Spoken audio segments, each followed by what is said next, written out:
Yeah, go ahead. Okay, Paul, ready to get started?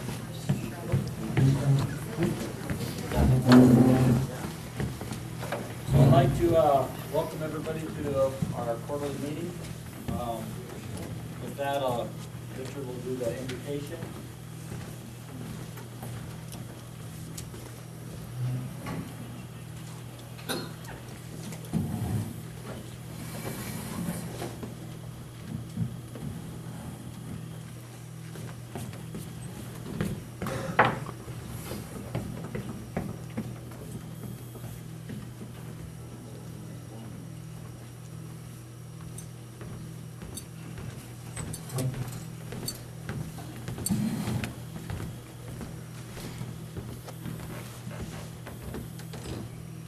All right, welcome everybody to the quarterly meeting.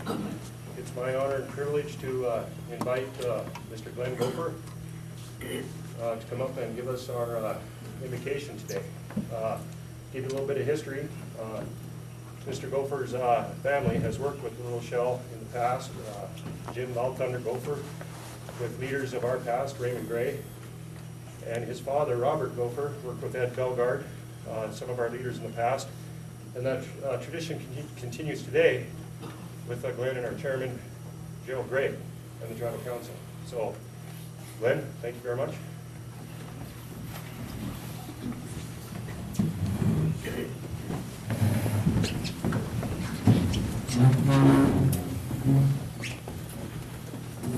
I'm very privileged and honored to be invited here today. I'm not no medicine man or anything, I just believe in my culture. And I just want to say a few words on behalf of my people. My mother was a Little Shell. Her maiden name was McGillis, and she was proud to be part of the Little Shell until she passed away 5 years ago. And she always told me, these Grays, you're related to them. She told me, you're closely related to them. And you know, I'm kind of a guy that, you know, looks into things. You know, I don't need to be rude or anything, but you know, I just know who I am, what I am, and where I came from. And my grandmother raised me, and that's how come I know this language. And pardon me, you know, I'm going to pray in my language. And as I pray, I ask each and every one of you that are here, pray for good things. That you guys are seeking federal recognition. Why do we have to ask the white man to say we're Indian? It should come automatically. And the fight goes on and on and on for years and decades. And that's what I can't understand. So President Obama said that he was going to help us. Where's he at now? Where is his words that he said he was going to help us? Now that he's in the presidency, he's a rich man, he don't care about the poor people. I know him now. And I was involved with his campaign, and all the promises that he made, he never kept them. And now he is definitely, who knows. So anyway, though, I'm not here to criticize anybody because I'm going to pray here. And all I know is what I read and watch the news every night and what's going on. The Little Shell people have been fighting for federal recognition close to 100 years now. What seems to be the problem? So what seems to be the problem with our government? You know, they're once they get in office over there, they forget about everybody. Once there's a disaster happens overseas, millions and millions of dollars are sent over there. These are not the people that elect them. You know, we have to, as Indian people, unite as one. A long time ago, there was no such thing as Black tribe, Creed tribe, and all that. We were labeled by the white man. And that's what I don't like. At one time, we were all one. But anyway, that's what I look at on my, this is only my opinion. You know, everybody out there that you're standing out there, you guys have your own opinion. But this is my opinion. And this is what I thank my brother-in-law here, I don't know where he's at, oh, there he is. Well, anyway, I thank him for inviting me here. And like I'm going to say, it's a privilege and an honor to be here and do this invocation here. Because every time Indian people do something, there always has to be a prayer first, and then we go on with our business. So anyway, that's the way I'm going to do things here, and I don't want to take too much of you guys' time anymore. So I'm going to remove my hats, and people that are wearing their hats, please remove your hats, and I'm going to pray in my language here. And I'm going to ask you guys again, in your own mind, pray with me. Ask for the good things in life, your children, grandchildren, great-grandchildren, relatives, all the poor people in Great Falls here. And they're all over the place. So help me as I pray here, and I'm going to pray to our great Creator. He is the one that gives life and he takes life. He is the only leader that I recognize in my lifetime. So let's please all stand here as I pray in my language. Tau tanu tau inang kami seotsi. Sok suun ipseot suunutan departemen statistiska. Kiki vaikat peittämään kapaminaman. Kiuma, että peittämään mutta kaskiu muuta tauin anasti. Kiki vai paminen. Itu tamatin. Puhuvuutta. Kando ehtäkin. Kando niitä mieltä. Niin, mutta tämäkin on. Ujarma, uistarma, en ole te vetnä, no te ajat. Tämäkin on. Kaanotska kiskaa, matsiut. Jumatsiut. Pöydän, sitä muuna. Tämäkin on. Mäkin voi vaikka tehdä puolta. Ominkoja. Ja seistin tämän tannuta, notska te. Kai kiskaa, mutta. Niin on sekin voi. Kai hai muutakin. Maksina mäkin voi skeittamaan. Ja sekin voi kapaminaman kanssa, meidän on miitoon. Joo, mä sekin voi skeittamaan. Peiminaan. Mä luutan, että kapoin tuonne piku muuta. Ja niin pohtivuus, mä olen sinua. Tämä kuitenkin. Ja mä tätä skeittaa ovelmaan. Kastian mä kannan vettäkin. Voit mä muistaa täällä toisen syön puistimaan, että juoksumaan nähdään. Ja se vaikka teidän askunten, mutta sitä kiskaa.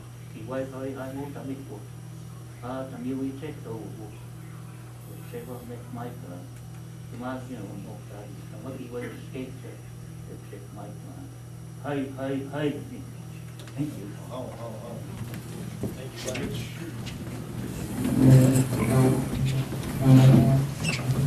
I'd like to, thank you, Glenn.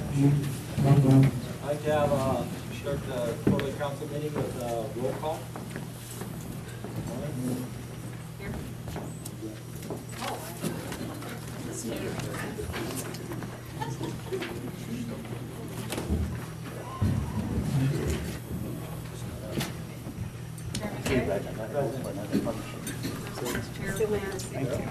Present.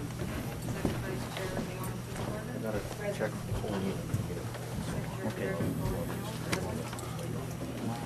Councilman Richard Toronto. Here. Councilman Donald Davis. Okay, that's what I'm going to read on.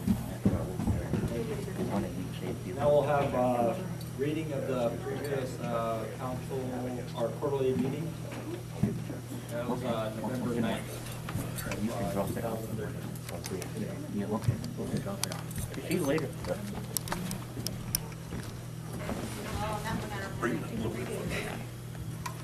better wipe your face. Well, we didn't have the secretary treasurer at that point, so we all took notes, but nobody did minutes, I guess, so. We talked about, I know we talked about the road soon, and we got it, it was very successful. It all turned out good.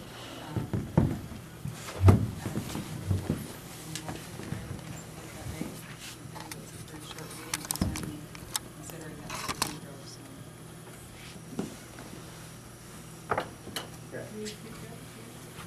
I'll make it up next time.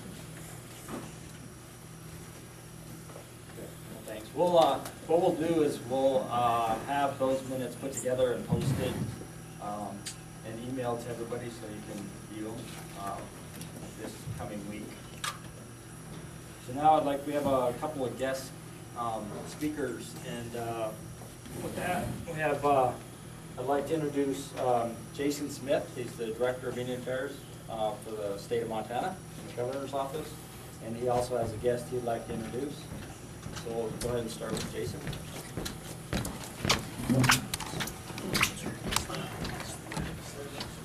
Hey everybody, thank you for allowing me to be here at the quarterly meeting.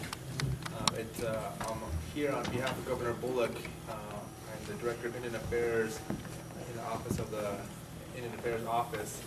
So my colleague here, Harlan Trombley, is the American Indian Liaison for the Department of Corrections. We have traveled to a few different reservations speaking about and listening to some of the issues in terms of corrections, in terms of what the tribes have done. So, and Harlan has to step out, but I wanted to introduce Harlan here so he can get up here and kind of introduce himself and kind of tell you exactly where he's from, what he does, and what he plans to do in a short, brief time. So, and then after that, I will get up and kind of give you a summary of what my office has been doing and what we plan to do in interacting with this tribe and along with the others. Harlan?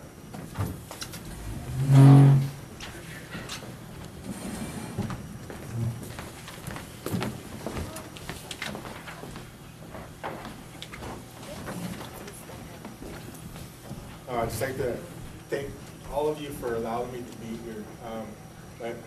My name is Harlan Trombley. I'm an enrolled member of the Blackfeet tribe. I don't know if you guys read, a few weeks ago there was an article on my position. It was in the Great Falls Tribune.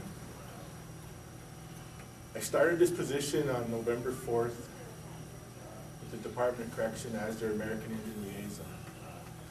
To give you a brief of my history.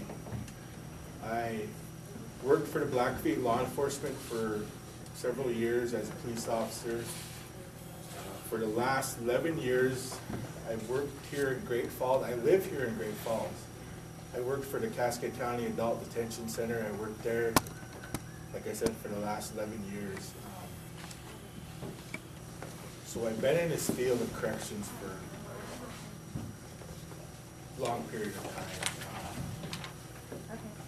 I chose to apply for this position. I just thought I wanted to change. So far, I've enjoyed the job. It's a lot of work. This job was vacant for quite a few months. I was going to share with you kind of like the role of my duties as the American Indian Liaison. Kind of act as an advisor to department staff regarding American Indian issues. I'm responsible for establishing working relationships with and communication channels with the 8 established tribal councils here in Montana. Identify cultural needs in department programs and facilities and their impact on correctional practices and policies. A large part of my job also is communicating with the Native American inmate population. Their families, crime victims, on correctional policies, and on the Indian culture. Also as a liaison, part of my job is I'll be providing cultural awareness training to all department staff and other departments for instance, like the pre-release centers. You got like the treatment centers here in Montana, like the watch programs. There's a START program. They call it Corrections program. Kind of tell you about that training. What I did is, I've been traveling throughout the state, all these different facilities, talking with the staff and the inmates, the Native American inmates. A lot of with the staff is they don't understand the Indian culture. They don't understand the reasons behind why the natives sweat, why they smudge. They don't understand, none of that. They don't understand some of the things that Native do, like, for instance, like the direct eye contact. A lot of us don't do that. They don't understand when we mourn, loss of a loved one, a family member, how we cut our hair. So what I'm trying to do is educate them. And I don't consider myself an expert on Indian culture. A lot of it is sitting down with elders that I've talked with and listening to them, getting information from them. So what because every tribe does things different, and I'm not trying to focus on one tribe and say, well, this is how this is done. I want to stay away from that. I just kind of want to make it where I kind of tell about everybody, all the tribes. So what I did with it, I kind of put a lot of the history of each tribe to share with the staff. Because to be honest with you, like I said, a lot of them, they don't understand. They don't know none of this information about the reservations, the tribal here in Montana. So the other thing what I kind of been doing is I've been setting up regular meetings with all the facilities, Montana State Prison, Montana Women's Prison, pre-release centers, setting up regular meetings with them where I can go there, sit with the Native American inmates and talk to them, listen to them, listen to their concerns, issues they're having. And a lot of times so far, it's just, it's like they're just grateful that someone's there to listen to them. I think that's kind of really lacking in our department. And also talking with family members, listening to their concerns. I receive a lot of phone calls. A lot of it is, the family, they don't understand the criminal justice system. They don't know why their family member that's incarcerated, kind of their process of what they're going through. So I try to help them with trying to explain that, whatever situation they're in. And I also act as like a recruiter for our department, trying to recruit more Native Americans to apply for corrections positions. Not only that, like for state positions. A lot of times I ask people, when you hear corrections, I ask them, well, what do you think when you hear corrections? They'd say prisons. But there's a variety of different job opportunities, like within corrections. You got support staff, you have medical, mental health, dental, nursing, like work with computers. There's all different kinds of variety of employment opportunities within the corrections field. It's just not a correctional officer. So a big part of it is just trying to educate people. And like I said, I'm no expert, and that's why I want to establish a working relationship with all the tribal councils here in Montana, where I can go to you guys and ask you guys for advice, or even to just sit and listen to you guys if any issues that come up or concerns. So I just want to be available to everybody. And I'll give you guys my contact information. Feel free to contact me at any time. And I kind of been working closely with Jason with his office, Indian Affairs, and just trying to keep him updated on everything that I kind of do, so he's aware of what is going on also. But like I said, I've been at this job for about 3 months now. It is a lot of work, and I'm excited. I know it's a lot of work, but I'm excited to do the best at this job. I got some. I just want to share with you some of our Native American population in all our secured facilities, kind of some statistics. The Crossroads Correctional Facility in Shelby, we have it's about 20% Native Americans. Dawson County Correctional Facility in Glendive, it's about 19%. We have a Lewistown Infirmary, that's about 8%. Montana State Prison in Deer Lodge, it's about almost 20% Native Americans in that facility.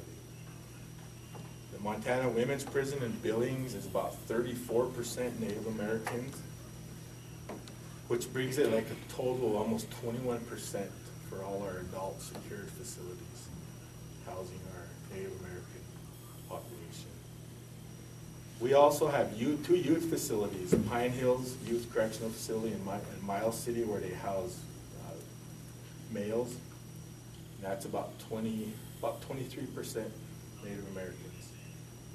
Riverside Youth Correctional Facility in Boulder, which houses females. They have last time I was there, middle of last month, they had about nine females that were incarcerated there. And it's about 55% Native Americans that go there. So as a department total, we're probably at about 21% of Native Americans in our secured correctional facilities. In the society, Indians are about 7%? It's about 7%, yeah. Wow. So, and one thing I could say, with the director of the Department of Corrections, Mike Batista, I've traveled with him to a couple different reservations, and he's trying to make himself more available to all the tribes, to kind of go out and meet the tribal councils and sit and listen to their concerns. And also,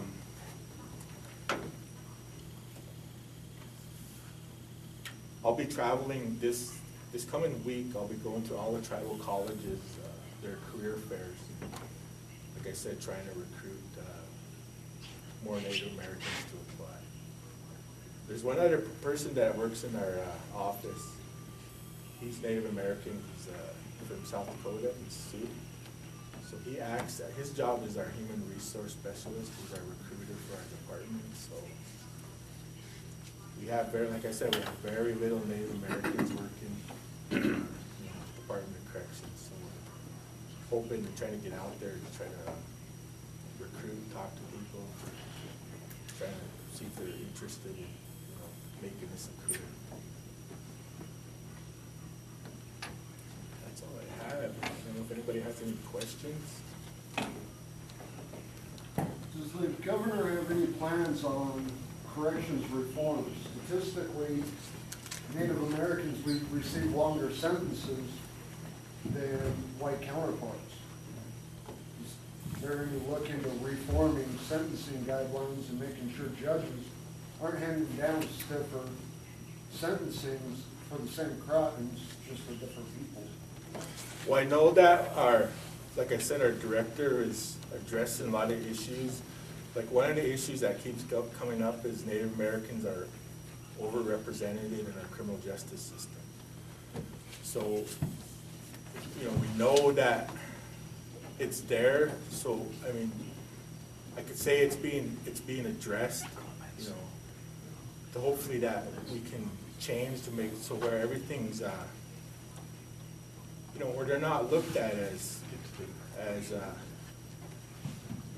where the justice system, the judges are following the guidelines that are set in place, rather than, going off of those guidelines. So I'm hoping that, you know, like I said, it's being addressed. I'm hoping that something good will come out of that.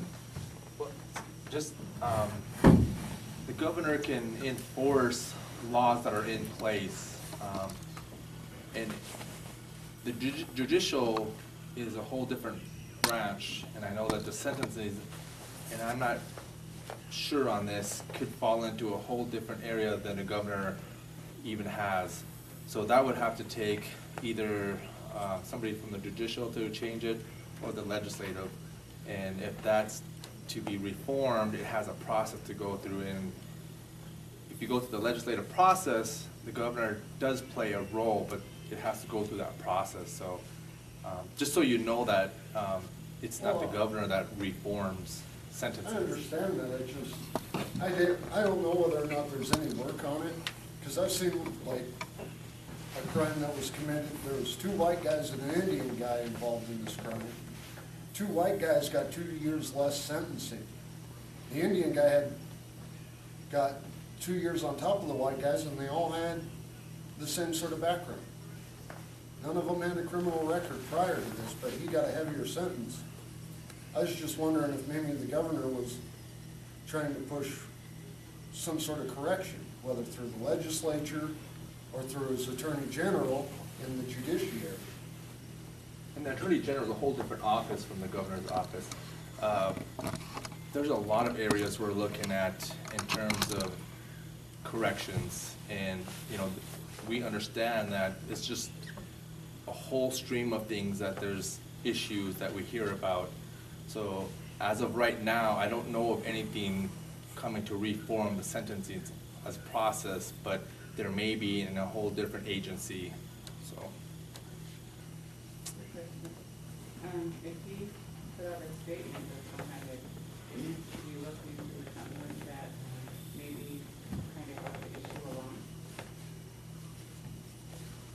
Yeah, I mean, I would suppose. In the statement that he's looking into it, and, possible legislative reform or something, and that would give the people that are experiencing these injustices, as well as the rest of us, a little peace of mind. A lot of times, depending on where the crime is committed, if it's committed on a reservation or if it's committed in the counties, that's a different, the county has different, a different judge than the state judges, so they have their own process to go through.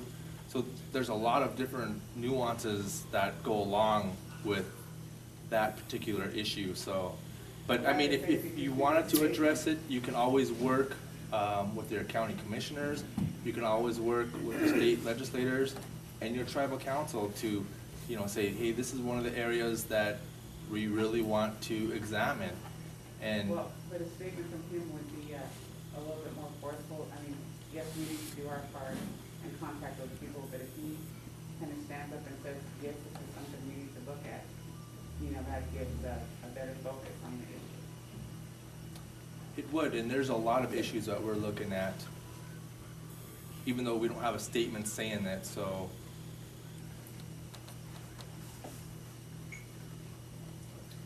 I think that, just like I said with, like my boss, the director of corrections, getting out there, like going to all the reservations, talking with the people, I think that's kind of a start there also. Where a lot of these issues like that will be, looked into and be addressed. Hey, Arlen, I'm curious, does the Department of Corrections keep data on the tribal affiliations of its Native American population in the facility? I know they keep data. I'm not exactly sure, like on each tribal affiliation, but that's something that I could check into. Yeah, because I think our tribe would be curious as to what percentage of that percentage of Native Americans that are in our corrections system are members of our tribe, because we're all aware that most Native Americans end up going through the federal system if they're trying to commit it on reservation. But I know our our tribe and also Flathead because of its being in the state of Montana. Yeah. Those are the two main tribes that we find are sent to state facilities. So I'm assuming that our percentage of those Native Americans is relatively high. But I think it'd be helpful to our tribe in addressing that and hoping to help us to identify what that percentage is or that exact number for each one facility. Okay. Yeah, I could check into that and I can get back to the council. Appreciate it.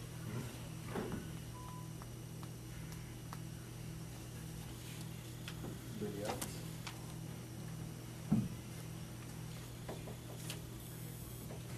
Well, again, I just thank you guys for allowing me to be here. Thank you And for like I being s- here. and like I said, don't hesitate, give me a call, that's what I'm there for. I'm not gonna turn anybody away, I'll sit and listen to you and try to help as, best as I can. Thank you. Thank you.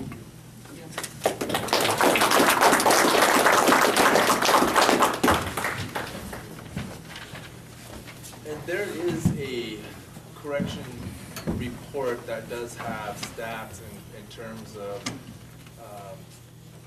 American Indians in some of the correctional facilities. And I don't know if you guys received it, I sent one copy to each of the tribes, the tribal council. Did you guys ever receive that? Anyways, I will give one to you guys, because we have very limited copies, but it's also on the website, and I'm not sure exactly what that website address is. It's if you just go on to MT.doc, and it'll take you right to the Department of Corrections website. And to go back to your issue, I'm really happy you brought that up. We've heard it many times over. So it's not that we're not trying to address it. We're trying to figure out how to address it.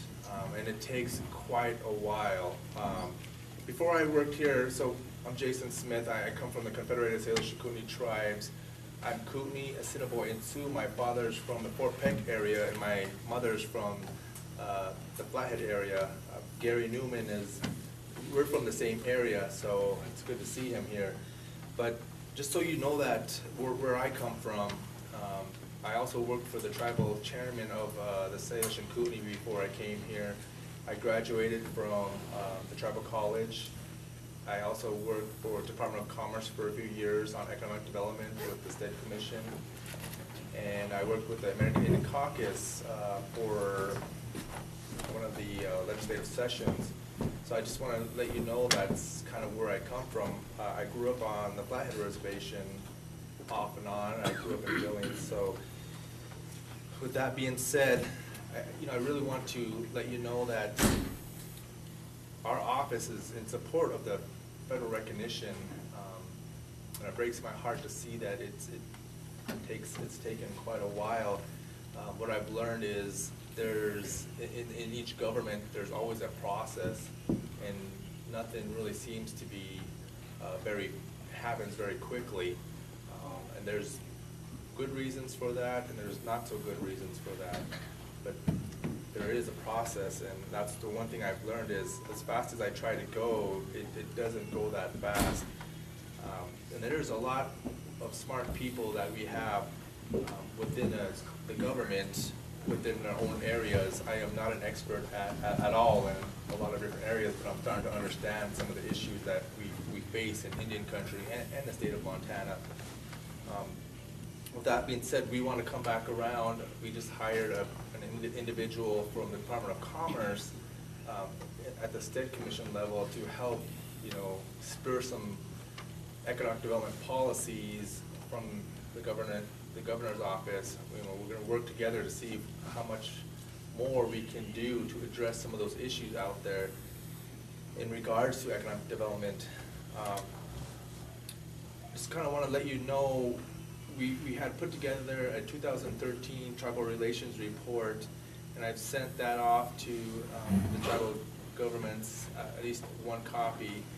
We only get a limited number of copies, and we want to put some of those in the tribal colleges. And exactly what that is basically some of the work that's being done in the state of Montana regarding either policies or activities, projects that impact American Indian communities, the American Indian population, tribes as themselves. So if you're interested, that's on our Indian Affairs website, and you can access that.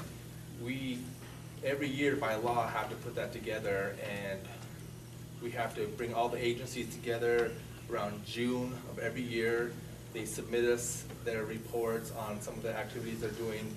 Then we have to kind of filter through that all that information and kind of cut it down to the finals, and we really go through some edits and we build this report. So that's something that we do as an office because we are required.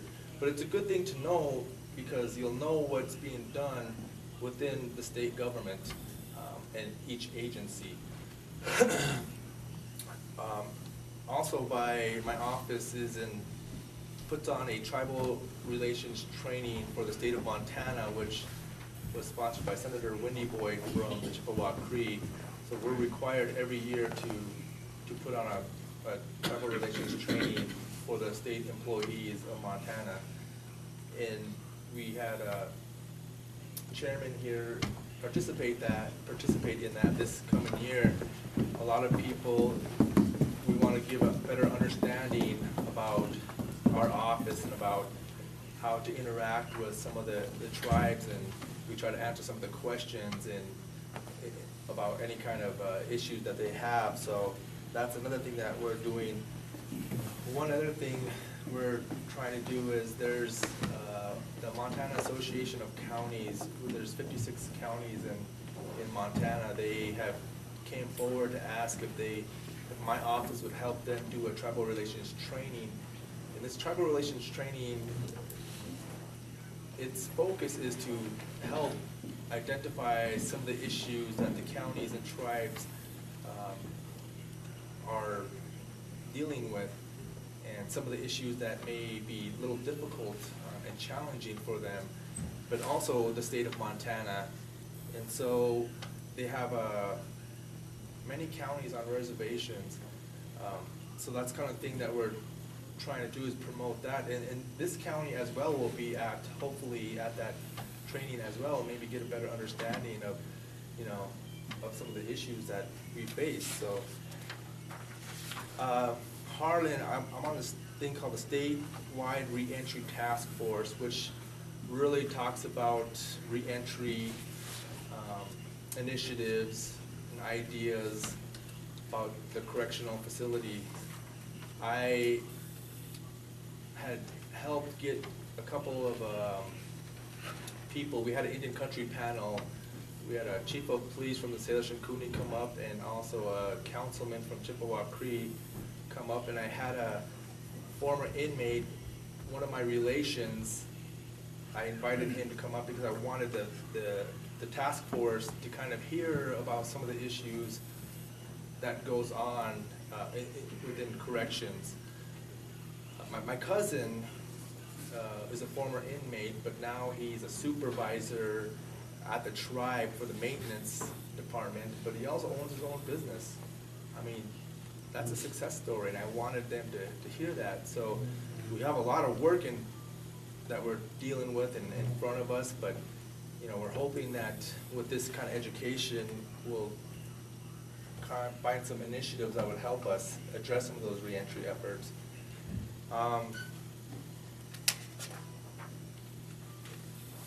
One of the things I wanted to let you know, and maybe you do know, is what does that mean for Little Shell? I mean, how exactly can we help with Little Shell? I think I can talk all this about helping tribes and Indian people, but what exactly does that mean? I think I need to really tell you how we're able to help. It's not real easy. One of the things is that we support your federal recognition, and the other things that we have is a few programs that give funding sources to Little Shell as well. One of them is the ICE program, the Indian Country Economic Development, which gives 70,000 per tribe, and the other is the tobacco prevention program. We need to find more ways to better help the Little Shell tribe, and so I'm not going to say that we're doing the best we can, because I don't know. What I do know is that we have a lot of work, and we need to do a lot of more listening. So, and I hope that you can help with that. It's my understanding your office went to the legislature and helped get a change in some of the education law. It used to be you had to be from one of the federally recognized tribes here in Montana to get what was called an Indian waiver. You had to be at least 1/4 blood. Now, so long as you're an enrolled member in any tribe in Montana, it doesn't matter on the blood quantum, even the Little Shell now, you get the Indian waiver for going to school. For me, who's in college, when they changed that, it made the law, it made my bill, instead of almost $3,000 a semester going to school, made it $500. Now I just have to pay fees instead of pretty much extortionist rates of tuition. There's something that should be put out. That is true. The tuition waiver, that was sponsored by Clarina Baraki, and it took a lot of the governor was in support of that. He advocated for that. That's one of the laws that really help the students. Another one is the Indian the preservation of the Indian pilot program. I know I didn't say that right, but we had Senator Whitney Boy sponsored this bill. The Indian Caucus and the governor really supported this, along with your tribe and all the other tribes. We were able to capture $2 million for funding to preserve our language. I know I don't think there's been any other state that has done that. So that's something that we're really proud of, because the language is very important. I can speak a few words and that's it.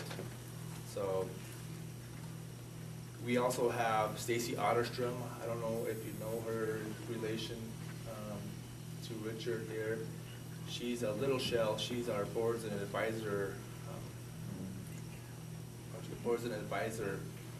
commission advisor. So she's really concentrating on putting people on various boards and commissions. You also have a John Ellen. I don't remember her last name. She's like a Medicaid specialist, I believe it was. She's also Little Shell, and she works in the Department of Health and Human Services. So we have, and Lisa Evers as well. So we have different natives in different parts of the agencies, but we're not saying that that's enough. We have a lot of improvement to do, but we do have Native Americans that know the importance and trying to work with the agencies and directors because it's important. I guess that's about it. I thank you for letting me come, and I guess if there's any questions. That's one of the inquiries I've got quite a bit is on that tuition waiver. Where do I direct them to? I mean, I've got Well, it on the website, and it's not real easy to. Each college or university has their application, so you go to them. Yeah. Yes. But I mean, where can you? Like MSU building, and it's under their fees and forms. And they will know about that. Yeah, they tuition all have their waiver. own. But there's nowhere online on your site that they can, I haven't found it, so. Well, I guess if you just work with the college, that's the best place to work with. We can tell you, we can give you the bill, but that's about it. It's this college institution that really can help you. Okay, thank you. Is there anything else? Any other questions? Thank you, everybody. I'd like to give Jason.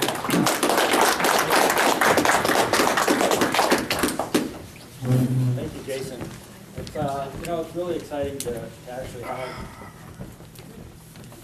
actually have Jason from the governor's office come here. We really do appreciate that, to give us an update on what's happening on the state level that affects the village health.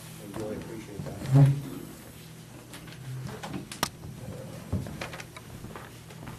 Oh, okay. So now I want to introduce our next guest speaker. It's Gary Neumann of the Montana Health Co-op. If you guys want to, he's going to give a PowerPoint on the Affordable Care Act. So if you want to, if you can't see it, the PowerPoint's over here. So Gary, you're up.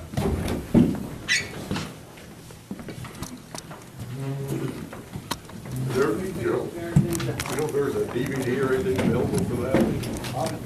You'll have to ask him. I have a handout. Thank you, Chairman. It's an honor to be here. Good to see you, Casey. Always nice to see someone from home. As the Chairman said, my name is Gary Neumann, and I'm David. I was born in St. Ignatius, and I'm here from Monterey. Take the camera up there closer if you want. And we'll start out with a question. And whoever can answer this question correctly will get this $20.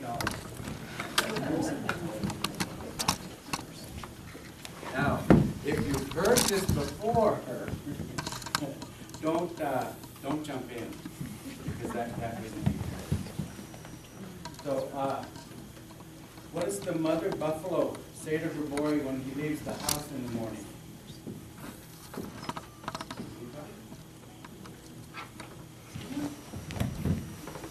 You've heard it. Bye, son.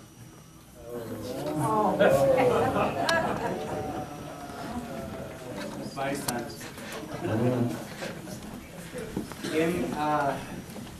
I believe it was August, I was invited to a meeting in Helena, or no, in Billings. St. Vincent's Hospital was talking about the Affordable Care Act. And we knew that it was coming, and I knew that the state of Montana had received some grants to train people, and there were no tribal organizations that got any of those grants. I know the Tribal Leaders Council had applied, but the Planned Parenthood got one. There were two other organizations that got them. Some of the clinics in Montana got grants to educate communities about what this means, what the Affordable Care Act means, what you're eligible for, what you're not eligible for. And I remember Rick Erie, who is my boss at Montana Health Co-op, so I better be good. He's never good. Rick was at the meeting, and I asked St. Vincent's what they were doing, because I live in Billings, and I know that there's a lot of Native Americans that use St. Vincent's facilities.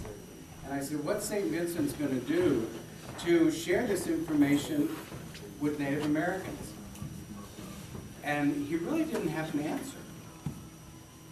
And that didn't surprise me, because I worked for our tribal alcohol program for 8 years. Then I went back to DC doing training in different tribes around alcohol and drug prevention. And then I came back to Montana. And what I've learned is that Native Americans were kind of always thought of last. Oh yeah, you know, there's 7 reservations in Montana, there's 8 tribes in Montana, maybe we should, you know, try and figure this out. So at the meeting, I was introduced to Rick with the Montana Health Co-op. And as a result, they hired me to try and make sense of what this means for Native Americans enrolled or not enrolled that are living in Montana. What does this mean? And it was the first organization that said, what if we were to hire a Native American to go out and work with Native Americans? What a concept. What a concept. So they felt that it was important to do it that way. And I respect them for doing it that way. The Montana Health Co-op is one of the insurance companies in Montana that you can sign up with the Affordable Care Act and select your insurance through. The other is Blue Cross Blue Shield, and the other is Pacific Source. Now, the slide presentation, I'm just going to let it keep going. I'm going to hand out the brochures, and this has all of the same information that's in there. But there are some points that I'd like to make, and as I said, I really respect the co-op who was formed in Montana by Montanans. And if you know anything about a cooperative, if you sign up and become a member, you also have voting rights. And if a lot of Native Americans sign up with the co-op, there's a chance we could have 1 or 2 Native Americans on the board. And that's big. I remember one time in DC, there were a bunch of Native Americans. We were at a conference, and the federal government was talking about these different grants that they were doing in Department of Justice and all these wonderful things that they were doing. And someone stood up and said, well, why can't the Indians have a piece of that pie? And I stood up and I said, why just a piece? Why don't we deserve our own pie? And people stopped and went, you know, we have to stop thinking about just that piece. We deserve our own pie. Now, I'm from Flathead, so huckleberry is my favorite, so to me, that's the best pie. But we have to look and work with organizations that are thinking like the co-op did, said, let's hire a Native American to work with Native Americans. So I went out and I got with Indian Health Service, I got with the tribes, I got with Center for Mental Health Services, and I got online and I found all of this information about the Affordable Care Act. And I have not read the act. It's 900 and some pages, right? I haven't read it. I've read pieces that pertain to Native Americans. And that's what I've been working with tribes and going around the reservations and talking to tribal councils, talking to CHRs that are working with tribal members about what does this mean. And I want to hand these out along with my card, because you may say, this doesn't apply to me. I'm on Medicaid, so I don't need this information. But what I'm learning is that people that are coming to the presentations are going, well, I'm over 65 and I'm on Medicaid, so I don't qualify for this. But my children, my grandchildren, they might qualify for this. So they're taking that kind of information home. What I've also learned is that if Native American tribes and descendants sign on with the Affordable Care Act, there's a potential of $4 billion coming back to Indian Health Service a year. That's big. Because I've had insurance through an employer, and if I haven't had a job, I've been able to go to Indian Health Service. Now, the federal government, I believe, has a responsibility to provide health care because of our treaty rights. Thank you. And they've tried to do that, I think, through Indian Health Service. I think that was supposed to be the mechanism that was supposed to provide us with health care. But they were never funded to the point that they could provide quality health care. I'm not saying what they provide is not quality, but there are waiting lists, there are surgeries, there are priorities. One gal that works for Tribal Health found out she was eligible for the Affordable Care Act because she was an enrolled tribal member and met a certain income level. She didn't have to pay a premium. She didn't have to pay any out-of-pocket expenses, no deductible or no copay. She was in tears when she found that out. She said, I have been waiting for 8 years to have surgery on my arm. It's never been a priority high enough to get surgery, so I've had to learn to live with it. And that's what has happened all over Montana, is people learn to live with these things because it might not be life or limb, or it might not meet a priority rating in order to get it taken care of. Well, what I've learned with the Affordable Care Act is it has also reauthorized the fact that the government's going to provide health care, and this is one of the ways they're going to do it. This isn't for people that can afford insurance. If you have a job and you've got insurance, or you're above a $70,000 salary and you live in Montana, you can pretty much afford insurance. This is for the individuals in Montana that don't. And let me find the slide here.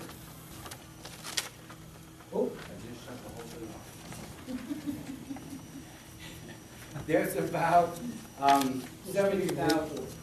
Who's taking over? It's in the handout. If you look in the handout, is there one of those left, Rick? There's one.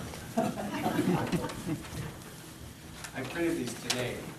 We're gonna have new ones done here pretty soon that, I just got the draft today that G&G Advertising is gonna do. But on the back of it, if you look and you see that map, it shows you where the uninsured are in the state of Montana. The darkest area, that's where most of them reside. Now that's Flathead, that's Browning, but we also know that about 70% of Native Americans live in urban areas, like Great Falls. You'll share? Oh, thank you. Did everyone get one?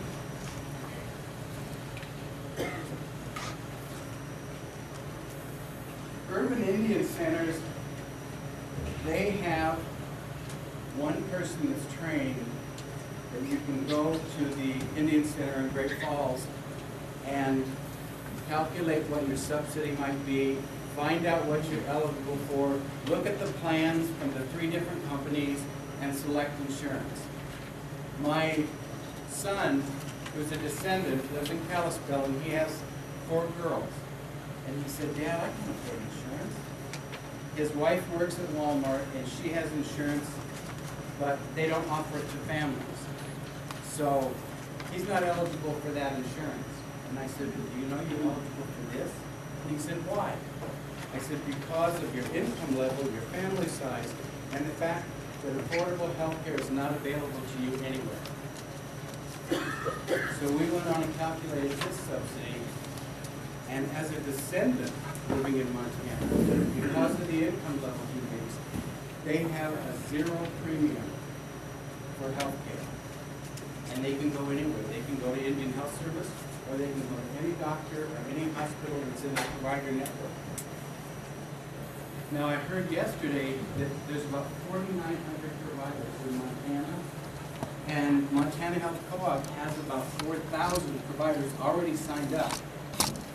So if you're looking at a plan and you're talking to someone about this and you want to go to a specific facility, the chances are they're going to be in that provider network. The hospitals now in Montana are all on that.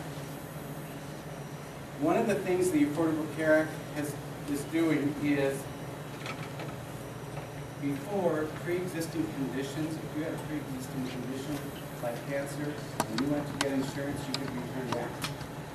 You cannot be turned down anymore because of the pre-existing condition. There are no lifetime limits anymore. There used to be, and it may be up until 70, you could get this many benefits, but after that you weren't eligible for them anymore. This has stopped that. That's big, especially the pre-existing condition. What I believe is, if Native Americans that are eligible for this sign up for this, I believe my grandchildren and my grandchildren's children will be healthy. I believe that. I believe, had I known about diabetes, or had my mother, who died at 59 of diabetes, or my grandmother, had we known about these kinds of things then, I believe I probably wouldn't have this little buttermelon belly here. I'd probably have eaten better, and I'd probably be healthier and not be diabetic. This has a chance to do that for those that come after us. Why? Because they're going to have to think about health care. We've never had to think about it as Native Americans. We've always had a Indian Health Service. We haven't had to say, well, I better get educated about this plan and that plan and my income level. We haven't had to do that. We've been able to go to a facility and get health care, or be put on a waiting list. Now, we need to be educated. We have a responsibility to be educated about health care. and this will do it. We also have to take a look at our finances. Now, there's some Native Americans that don't file income tax. Well, they're not going to qualify for this thing, because that's how you get your tax subsidy, is through your income tax. We calculated some other subsidies this week. My niece, I put up this chart that I'll hand this out. On the back, these are the income levels in Montana and family levels that basically qualify for this. So if you or you know someone that fits family of 1 to 6 in these income levels, they'll qualify for a subsidy. Now on this side, this chart is enrolled tribal members in Montana, family size and income level that would qualify for 0. So I put this on Facebook. I'm not a Facebook person. I don't even have my name spelled right on it, because I think something said I don't want them to be able to find me. So I put it on there, and within minutes, I had like 8 different hits of people commenting. So my niece, she has a daughter, she works at the college, she's a substitute teacher. She calls me up, or she posts on there, "Okay, Uncle Gary, I have a question. What's this going to do for descendants? Are we shit out of luck and have to deal without Obamacare and pay tons for insurance?" So I read it, and I commented back by saying, "It sounds like you're turning Republican. I hope you don't do that. But what is your income level? What is your daughter's birth date and your birth date and income level? And I'll go on and I'll calculate your subsidy."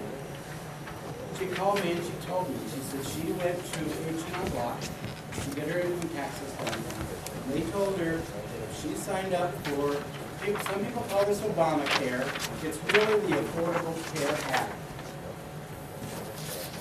She was told through H&R Block if she signs up, it's going to be $278 a month for insurance for her and her daughter. She said, "Uncle," and I said, "That doesn't make sense to me. I know you're not rich. I know you don't have that kind of money." So I calculated her subsidy with her on the phone, and she's at 0 premium. Now she'll have to pay a deductible and some out-of-pocket. But as a descendant, she's eligible. Her subsidy is going to cover it, so she won't have to pay a premium. I'm going to be over at Flathead at the college next Thursday and Friday, and she's going to come in, and she's going to sign up for insurance. Now, had I not, she knows what I'm doing. Had I not put that information on Facebook, that's how a lot of our kids communicate. Had I not done that, she might have missed the deadline, which is March 31st if you're a descendant, to get a plan, to get an exemption, or get a penalty. So if you're a descendant and you're in those income levels and you haven't taken a look at this, but you're a descendant, you would be a descendant. There are 2 different exemptions. There's an enrolled tribal member exemption that enrolled members fill out so they don't pay the penalty.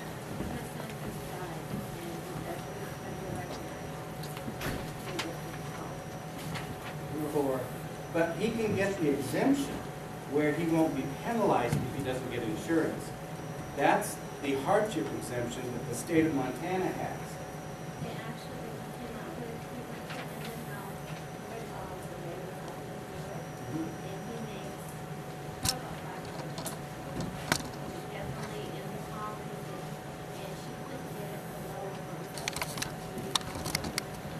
One of the problems in Montana,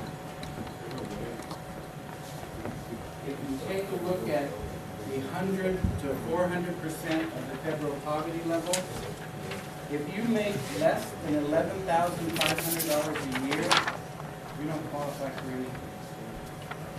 Then you would have to go and pay just like a regular individual and pay the high premium. Why? Because Montana did not expand Medicaid. The plan in the Affordable Care Act was for the states to expand Medicaid, so that those that are 100 and down to 0 would qualify. Now they don't. They don't qualify for anything, enrolled or not enrolled. Well, what happens when you end up on Medicaid, and all of a sudden the state wants their money back, say he ends up on Medicaid, and he moves up, ends up buying a house. What happens when the state goes to take that money back, takes his house? Well, can you talk to that, Rick? I know there are income levels and different things, and he's more of an expert on that. I'll have him. Yeah, basically what happens is, if you go in and you say, well, I'm at 101% poverty level, you get the estimate of that. And you don't make that, you actually fall 75% poverty level. What the federal government's done is they've set tiered recovery of funds that they don't make you pay it all back. Actually, if you fall below that, you have to pay $300 back, which is, not even 1 month's premium. So that's the maximum they'll hit you if you misjudge your income. So, and if you're between, you think you're going to be 105%, you actually come at 205. During the middle of the year, you can go through your income level, so there's no issue at all. But there is the issue of fall below 100. As an individual, it's 300.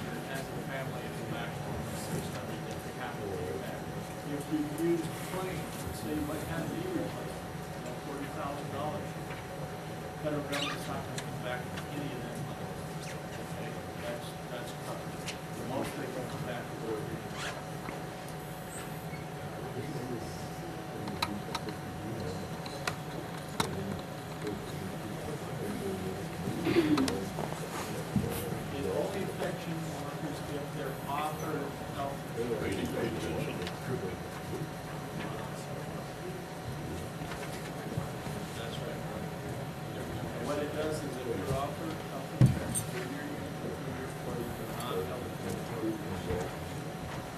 now, along that line, there's been some kind of questions about if you're working for a tribe and the tribe offers insurance and you opt out because you want to go on the exchange and get a better deal.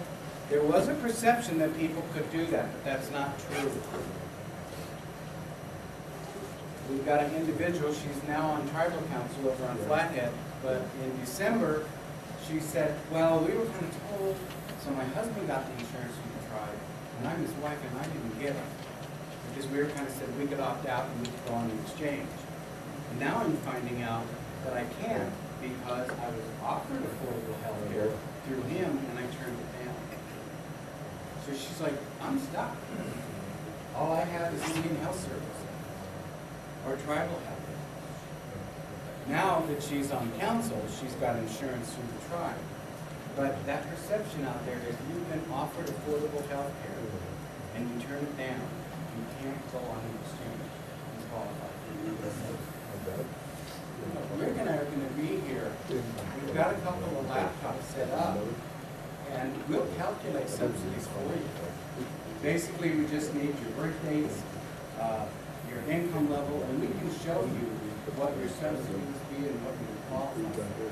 I mean, there's someone down at the Indian Health Clinic here that's doing, I think there's only one person that's trained to do that. But you can also call the 800 number here, which is the Montana Health Co-op's number in Helena, and they have a call-in center that they can help and walk you through as well. Now this chart here shows Region 2. Now this blue area, this is essentially Great Falls in here. Rick did this chart up to show age 21 and 24 a non-tobacco user, and all the way up to age 60, what the premiums are between the three companies. So you can kind of get a comparison.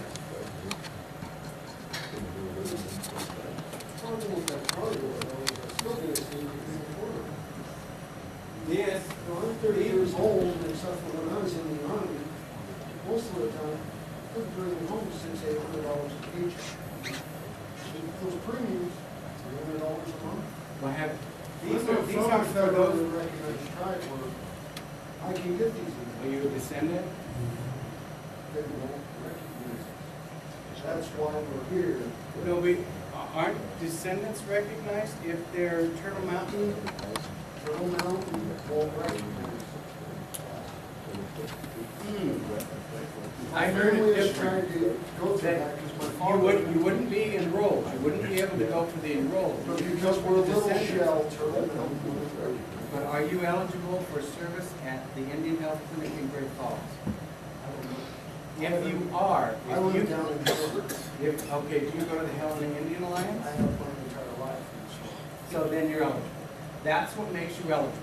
Anyone who's eligible for service at an Indian Health Service facility qualifies as a descendant. So we can calculate your subsidy based on you being a descendant. And I think we should. I think it would be helpful for you. Oh, luckily enough, I'm a descendant, period, because of the military service. You know, I'm sure there's a lot of guys my age in that situation where they're not going to get these exemptions. Well, but we're finding people are. I mean, we really are. When people, they may think that they're not, but when you sit down and calculate this online and you walk through this information, you'll be surprised.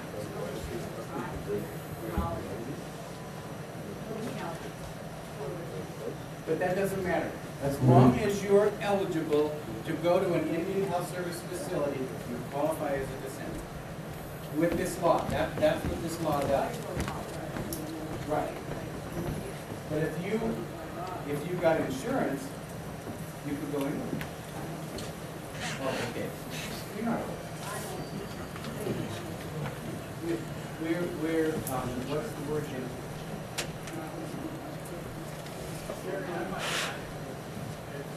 Keep in mind, everybody in the entire population of Montana, better than 80% of the population of Montana will receive a subsidy. And the subsidy would come off those prices. Those prices aren't, they're before the subsidies came off. So a lot of those prices, if you're in the right income level, will be zero. What about the deductibles? The deductibles, Most of us end up in that bracket with $500 medical bill. That's great. But if you go to Helena Indian Alliance and get service, they'll never charge you a deductible. And if they refer you out and you have insurance, insurance will pay that and you can count that towards your deductible. It's a way of getting those deductibles met.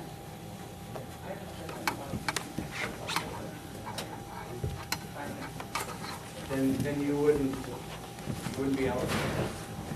That's how the law did it. It was being done through your income tax.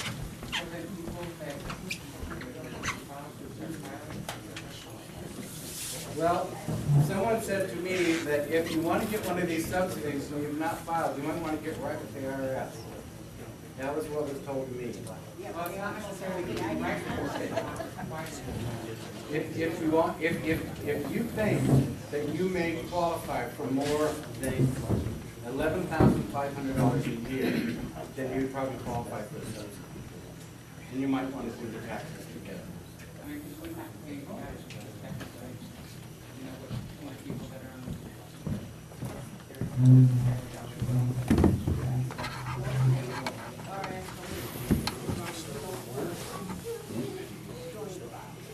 Yeah, if you don't file, you don't qualify for that. These are for people who are working and struggling with health care. That's what these subsidies are for. They're to offset that. Now, we'll be here, if anyone wants to come over and check their subsidy out, we'd be happy to do that. We don't want to take any more of your time, but I really appreciate you offering us this opportunity. We're really glad that you were able to make it and present this. I mean, it's really confusing. There's a lot to this Affordable Care Act. I think the best thing to do is get with Gary after and walk through the application. You don't have to sign up today, but it's gonna give you an idea where you what would you have to pay if you have to pay anything? But you have to do something before March 31st. Or you'll pay a tax penalty. It's $995 a person, and how much a family? Based 1% of your gross income, or a minimum of $95. For the first year.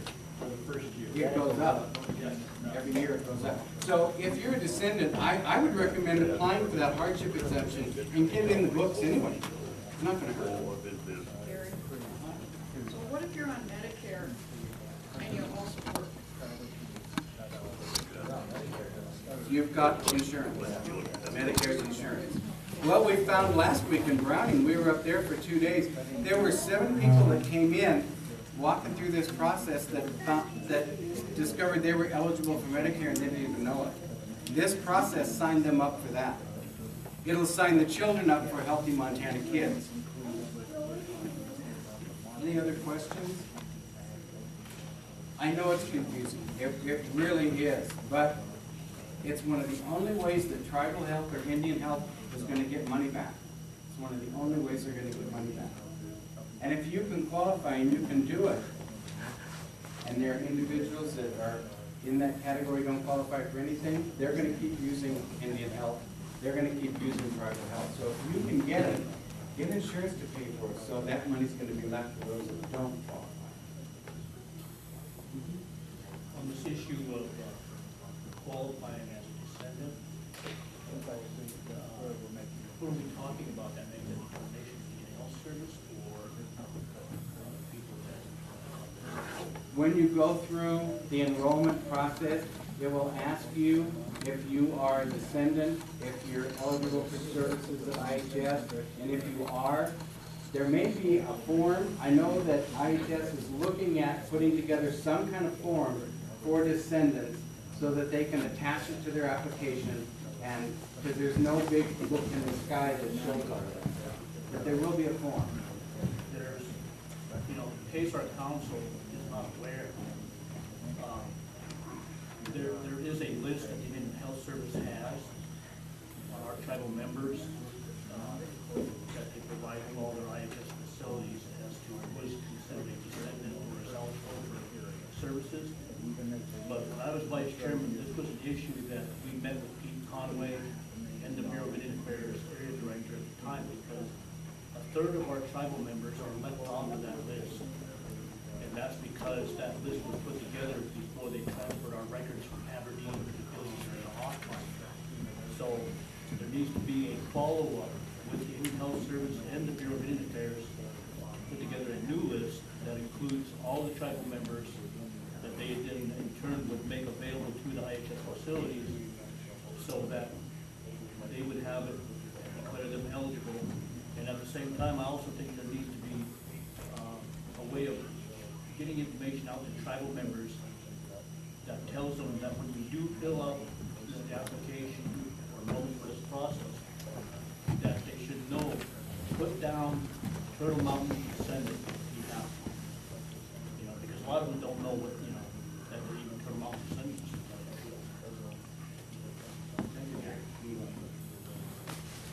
That PowerPoint presentation you got there, is that gonna be available for the members to download and look at?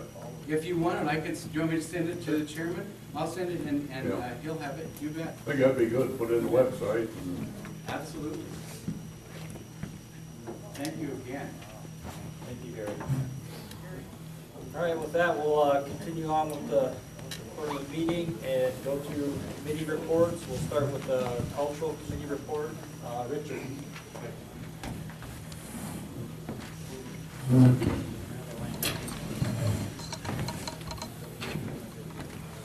Good afternoon. We were meeting earlier, and as I left the tribal office, I was going over to pick up my wife and daughter. My wife was really excited. She goes, "I can't wait to go to the meeting because there's always really good food." I had to break it to her. I said, "Well, honey, we're not having any food today." "Well, I'm staying home and watching cable." But we've been working on a few things under the cultural program, and I just wanted to, this is round dance season right now. My brother-in-law, Glenn, was here earlier. I just wanted to point out there to put on your calendar that on March 8th, 2014, at First United Methodist Church, there's going to be a memorial round dance in honor of my other brother-in-law, Thane Gopher, who passed away last year. And this is going to be, like I said, at the First United Methodist Church at March 8th, 2014. We'll have flyers at the tribal office if anybody wants to pick one up. It starts at 4 p.m. The round dance will be at 6 p.m. and the giveaway will be at 8 p.m. So I just want to get that out there. In terms of round dance, we do have a round dance scheduled for May 3rd, and that's going to be at our cultural center. And as you can see on the agenda that you have here, that Clancy will be talking about the cultural center and when that's going to be ready and that type of thing. So that'll address some of those questions you might have concerning the cultural center. But we do have an elder coming from Washington, D.C., or excuse me, state of Washington, Yakima, by the name of Junior Slim John. He's a full-blood Chippewa, and he's going to officiate the ceremony as he has the last 6 years. So he'll be there in attendance. And also we're forming a round dance committee, so to help us out with that. On another note, I'll be working with other elders out there, and we're looking at building a sweat lodge right outside of the cultural center. We've, the council, members of the council and the wellness director, Daryl Rummel, we got to meet with Don Fish, and he gave us a tour and let us see his site that he runs sweats out there for the greater Indian community here in Great Falls. So we got an idea of how a commercial one would look like as far as providing that for our membership. Within our tribe, we do have members that do practice this. The Landry family down in Billings has a wonderful sweat lodge and services that they offer down there. Jesse Azure and other members up by Salish Kootenai also practice the traditional Chippewa ceremony. So as a council, we want to try to incorporate that, especially on our own land. My own brother-in-law, the Gopher family, has maintained a sweat lodge for decades and decades. So I think that's a service that we could offer for our children in the future, working with the wellness program, the tobacco program, and other folks. So we do have a powwow coming up, the official powwow. I don't have much information on that, but we do have a powwow committee here, and I'd like to invite the powwow committee up here to address the powwow that's coming up in August.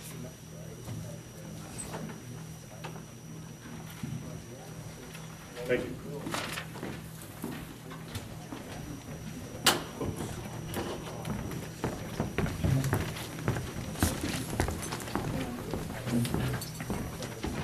Well, I hope everybody can hear me. Good day. Okay. We changed our powwow date to August 23rd and the 24th. We're going to have it at the All People's Buffalo Jump. That's out there in Elm, so that'll be a real spiritual place and a powerful site to have it there. It's not going to be the Labor Day weekend. For their schedule, it works out there. The fairgrounds was unavailable. They're all booked solid, and so we didn't take that date last year. We weren't able to book, and for continuity, Joe, that's gone. I'm sorry, I don't hear well. Could you repeat the dates and the place? 23rd and 24th at the All People's Buffalo State Park, Buffalo Jump out in Alton. Oh, okay. Yeah, we had a meeting 3 weeks ago or a month ago or something with Richard Hopkins. He's the manager out there, and he's 100% behind us for this. And we'll have to pay him a percentage of what our vendors are, and for a fee for the number of people that we show up, and just the logistics of pulling it all together and getting everything together. Right now, it's just a bare piece of ground where we said this is where the powwow ground's going to be. So what we need to do is, and we were speaking with Jason earlier today, and that we need to get something from the council to say that what's in the Fish, Wildlife, and Parks budget is to build an arbor there, powwow grounds. It's already within their budget, they just haven't built it yet. So we get something from the council supporting that. We would spoke with Jason that we'll get a meeting with the director of Fish, Wildlife, and Parks, and that we can see if we can expedite that so that we'll have a site And if they build it, we can come, and since we have no other lands available, boy, that, I mean, talking about a spiritual, powerful place out there, you know, where we have our ancestors, that could become our powwow grounds, and, you know, we just need to collaborate with the state in order to put this all together, work with them, you know, Jason spoke about the tribal awareness training, you know, I attended that training, and what a powerful message they're trying to get across, and this now would be a good opportunity for us to work within different peoples and different state agencies to pull something together. So if we get a letter of support or, you know, for this collaboration to begin, you know, we can have a meeting and start pulling and seeing what we can do. The main thing is that they need to get an environmental impact statement going. And, you know, the wheels of government turn slow, but if we can get things going and expedite it, then we'll have a place for not just this year, but next year and next year and next year, you know, for future generations in order to have our powwow out there. And I think it's a great opportunity for us to look into that and try to push this forward. You know, there'll be someplace there, and for the fees that we have to pay, it'll be nominal than what we have to pay for any place else. I mean, we're looking at $1,000 if we have it at state fairgrounds. Well, I have a feeling that this is going to be way below that. And so we're going to try to go through that and make it bigger and better each year. And try to proceed and pull this all together. And as we were talking, and we haven't had an opportunity to speak with the wellness and tobacco program, but we were, well, on our schedules we have listed for like a Sunday morning feed, a breakfast feed, instead of a Saturday feed. So we go with a breakfast feed, and then we can coordinate that with a wellness walk. There's trails that are out there, and so we could do a wellness walk and learning of the area, and there's the placards and everything along the way with benches, and you know, there could be a great learning opportunity for all of us, you know, to take part of and participate, you know, and be a learning experience for all of us. And so we get together and we work something out for a breakfast feed instead of a Saturday feed, and we work that into like we had before with the wellness walk and then the feed after that. So that's kind of one of the things that we were discussed this morning at our meeting. And then the language program that Jason spoke about that we got, and so we can work something in with that. We were trying to work into where we get placards and have the food and different things, different items within our program, and to have them help us do that and pull us together so that, you know, whatever food we have out, you know, we can have, here's where our food is, here's what it is in Chippewa, and here's what it is in all these other languages that we're going to use. So we can try to tie all this in so that when our youth go there, they can, instead of saying they want the egg sandwich or something, they can say it in Cree, or not Cree, but or Chippewa or Cree or whatever, Mischief and the languages that we have, that we can pull all this together and try to get information out to everybody, and everyone can come together and pull all this together. And you know, we just need to work forward and get things going and get our budget stuffs all lined up. And we have some good ideas and some fundraising ideas that we're going to try to explore and move forward. And if you guys had it on your schedule for the 15th round dance, it's moved to May 3rd. So here we go. Thanks. Maybe.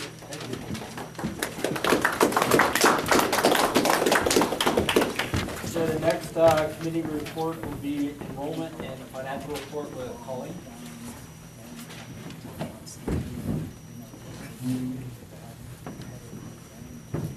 Good afternoon.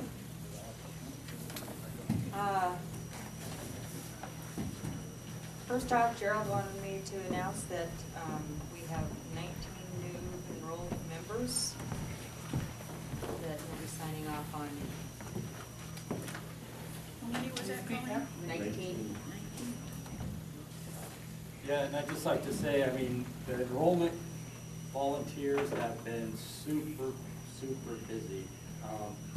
You know, I'd like to give a big thanks to Roger and Pat. I mean, they just, you know, every day are in there doing these enrollments. We get a ton of them in. We get a ton of requests for IDs in, and consistently they are there every day working. And we, you know, just want to give them Big round of applause, they do a heck of a job for us. I think they're the only volunteer enrollment committee in any tribe. They do it for nothing, we would greatly appreciate that. And I can vouch for how much they do because I get the mail and stick it under their door every week. So on with that, as usual, I just want to keep impressing upon everybody that as we're doing things going forward, everything is about accountability and making sure that everything is in order and we have our paper trails and the things that are being set up, powwow, round dance, wellness or tobacco events, whatever it may be, that you all know, remember that once you put your budgets together and that for looking for funding from the tribes, that you need to bring it forward to council and get it approved before you commit to anything. We just need to make sure that we have everything in order. Other than that, we are current with all of our bills. Still working with the council on a budget. I mean, we've got a pretty good level of where we're at, but where things are moving forward with the different things that we're doing with the cultural center and cultural and et cetera, is to try and figure out more of where we're gonna be at down the road. After talking with Roger and Pat, since they're the only ones in the office now, I mean, they're the main ones there, is the office hours are Monday through Thursday, 1 to 4. So if anybody needs to go to the office for anything or talk to anyone, that's the time that you can get a hold of someone when they're there. Our Toys for Tots was very successful this year. The state was very pleased, said that they were very impressed with how we handled it, being on the circumstances we were, and were very much liking the reporting that they got.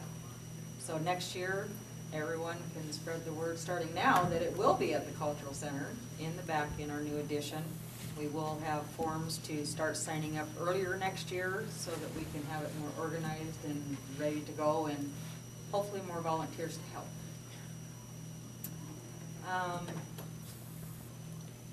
Other than that, just to give a rundown on the finances, our checking account general balance is $5,349.42. The tobacco checking account is $2,997.45. The language checking account is $43,918.50. And the general savings account, $278,937.89. Other than that, we're good to go so far. Any questions? How much did you say was in the checking? It's on your sheet, Richard. Oh, thank you. All right, thanks. All right, thanks, Colleen. The next committee report will be the tobacco program of Katie.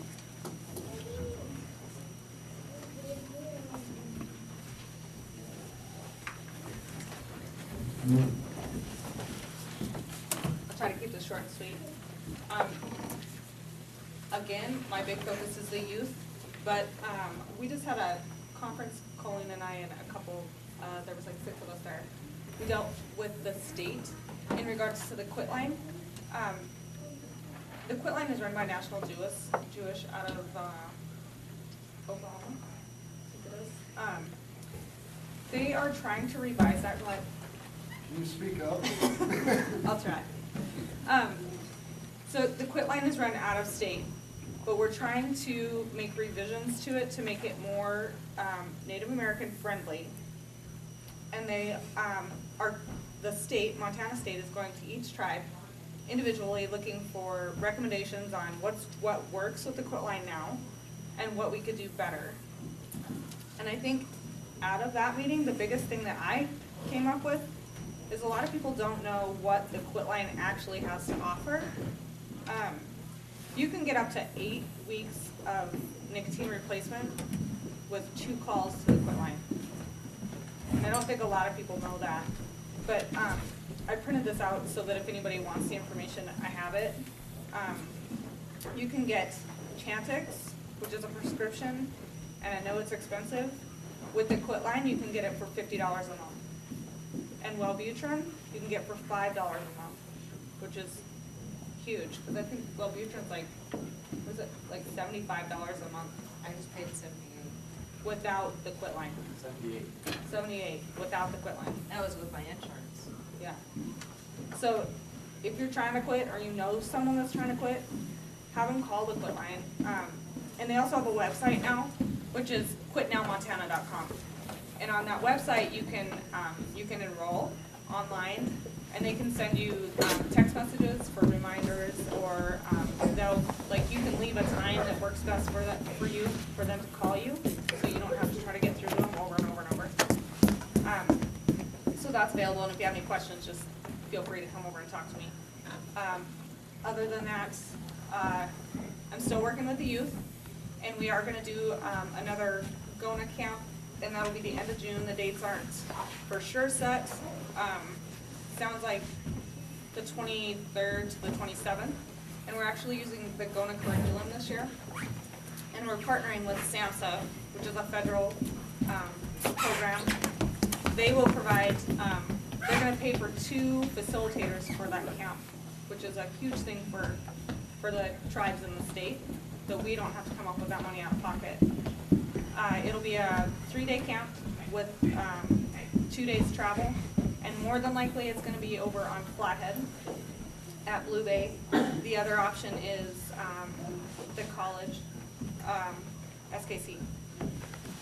So if you have kids between, it'll be for 11 to 13-year-olds, and I'll be transporting them. I'll probably get a rental again so that I can take them all. I think that I'm gonna take 6 kids this year. We took 12 last year, and it was a little overwhelming. So I think I'm gonna limit it to 6. We will have applications available, and I'm gonna get, as soon as I get those from the state, I'll get those. I think I'll probably put them on my Facebook page, and then I'll leave some in the office as well. So if you know somebody that's got kids 11 to 13, please send them to me so that they can get applications. Along with that, I'll be looking for chaperones, and chaperones will be paid, and there'll be applications for them. You have to be able to pass a background check to be a chaperone because we're dealing with youth. And the last thing with that is we're gonna take a team leader from each tribe. They'll be between 14 and 17, and they will be working with the clan leaders at the camp. So they'll be in more of a leadership role. So if you know anybody between 14 and 17, have them get with me, and I'll get them applications as well. Do you want me to do the health program as well? Or? Okay. I think that's it for me. Thank you.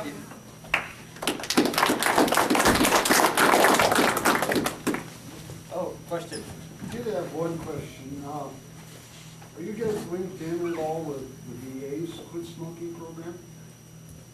I know many of our members are veterans, and the VA does have a quit smoking program. The quit line is statewide. It's everywhere, but I don't deal personally with the VA up to this point. I know if there's a veteran that's trying to quit, and they're worried about the cost, they might want to talk to the physician at the VA and look at going through the VA program. I am on the Veterans Fair Board for the state of Montana. In our last meeting that we had, the quit line is there, it's available, and so you just need to go through their process. It is there, available for veterans. With that, the physician should have, they have a form they can fax into the quit line. So if you go see a physician, they can fill that out and send it to the quit line so that they can get you started with the nicotine replacement as well as we're going to use Chantix or Wellbutrin. Thank you. Next committee report is the wellness program. Darryl Hum.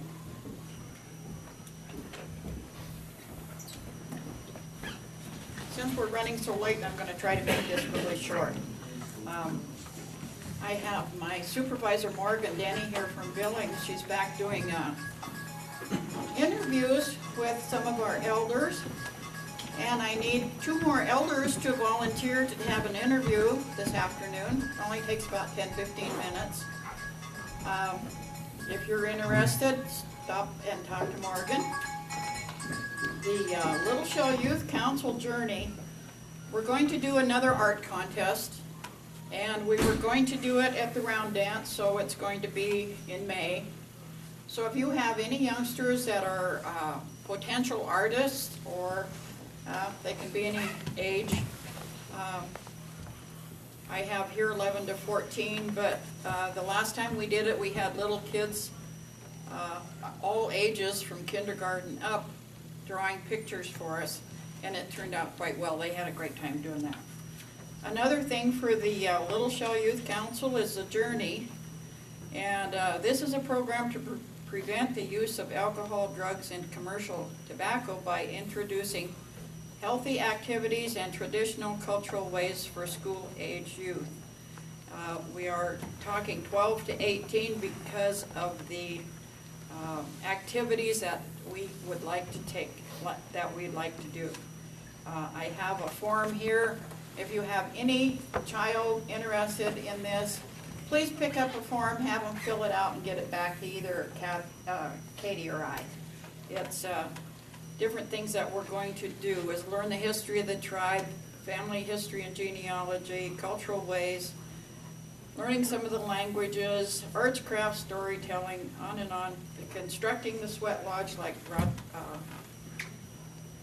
Richard talked about, and camping. I went to the Fish Parks Wildlife office and picked up some information on camping sites, and I would like to take about 6 kids on a rafting trip. I thought about the Sun River, but when I found out more about it and the fact that they're having a lot of bear issues, that changed my mind really quick. So I think the Missouri River might be the place to go. I was on the internet. I found an article on drinking alcohol on weekends might damage the DNA in youth. Now, just drinking a couple times on the weekend can really mess up a child's DNA. I would be happy to make copies of this for you if you're interested, or you can pick this up and get the address off of it. It's just astounding what alcohol can do to a youth, to a child.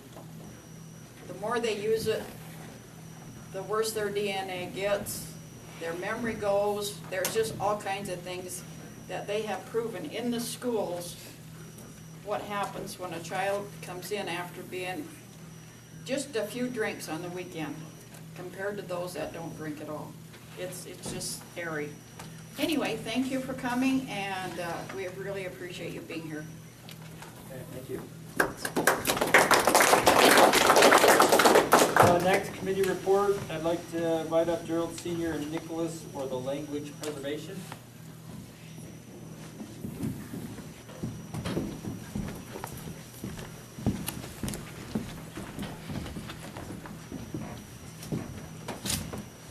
Good to see you.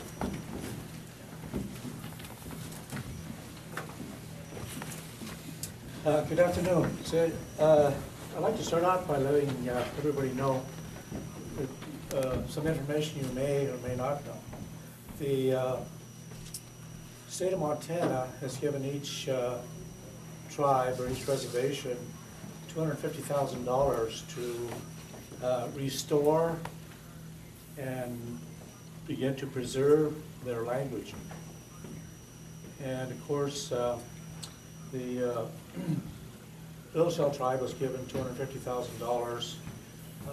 The program was supposed to start last September, but didn't get started until, proposals didn't get approved until October 1st. So they gave us October through September 14th to do all of the things we said we would do in our proposal.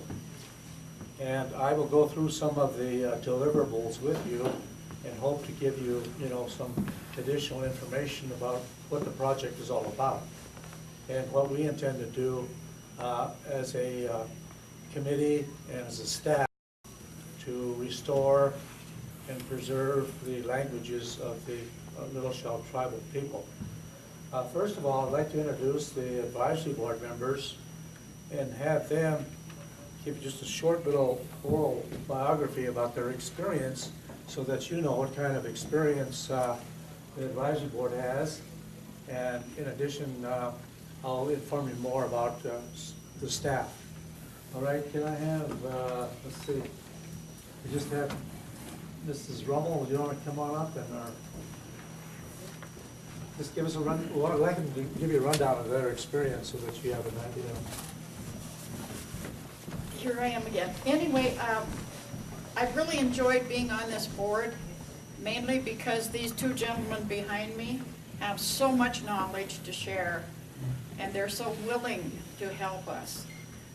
Leona and I meet with them as often as is necessary. We meet at the Little Shell office, and right now we are kind of waiting to hear from Nicholas because he's the man with most of the information.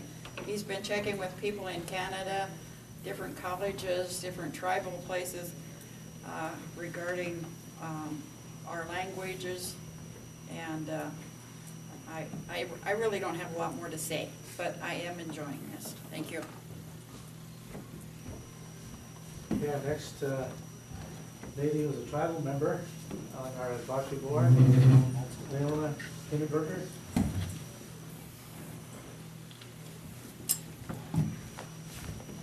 I don't know if I have too much to add except to say that I grew up speaking the Michif language. I mean, my parents did, my grandparents did, and I'm very, very excited to finally get the language brought back to our people. I've been involved with some of the language tapes so far. I've got some stuff from North Dakota. So I do know a few words and phrases that I picked up here and there. So I'm just excited about getting going and learning the total, complete language, the Michif language.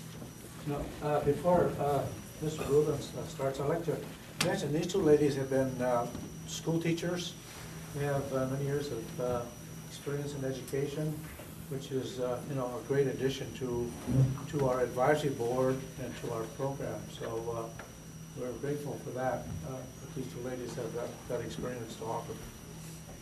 Mr. Verlin is the next advisory board member and also the assistant program director. Thanks, Gerald. Really pleased to be with you folks and working with this committee on behalf of the tribe. The Little Shell hold a really important place in this whole Montana Indian language preservation pilot program that's out there. The legislature did, put a really short timeline on us producing not just the Little Shell tribe, but all of the other 7 tribal groupings on the reservations. But the hope is that we know that we will succeed. We've got a great start underway as it is, and aware of what the other tribes are doing also. We're really looking to the state legislature continuing funding for the long run. Language preservation, and even Senator Tester last week did come out along with a couple of other U.S. senators talking about language preservation being very important and new federal monies potentially coming for language preservation for Montana, but all tribes in the country. I've been aware of the Little Shell tribe's special place with Aboriginal languages from the mid-1970s when I first moved to Montana and as a ranch hand and working with my mentor, Bill Snowball Doney, over in Helmville, and he talking to me, first basically cussing me in Michif, and learning that what's really unique about the Little Shell's language is it isn't just a language.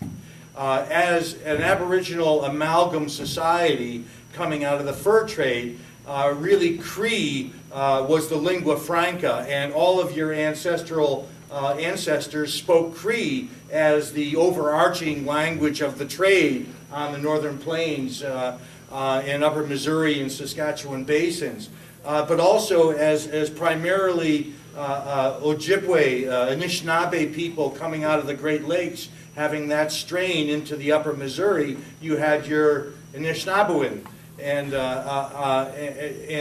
that being very much represented. But there was this language also, this new language that really represented your people specifically, the Michif language. And that is something that is really unique to this tribe.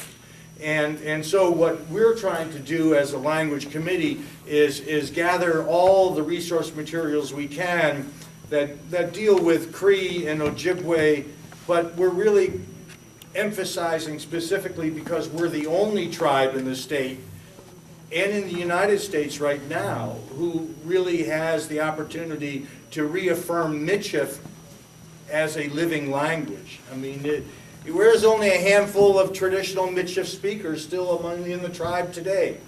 And so we're going about documenting that, and we're working with those traditional communities of your relatives around the Prairie provinces, as well as over in North Dakota on the Turtle Mountain Reservation, who are still Michif speakers, active Michif speakers.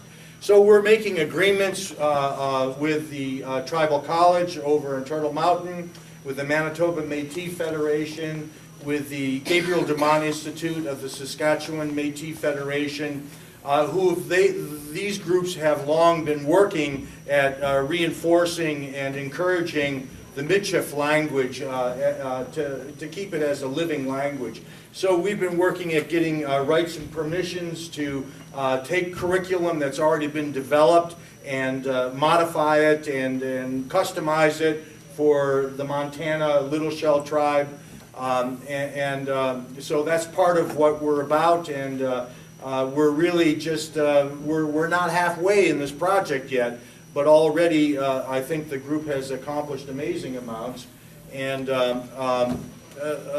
Gerald Senior here, I think giving you a sense of what the state expects from the tribe in this project, in a sense, what are the deliverables for this $250,000 is impressive. And I'll just turn it over to you at this point, Gerald.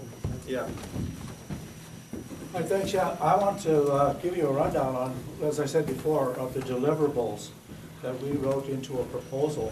And we said we would deliver to the state on September 14th is the drop dead date or due date to turn the materials in.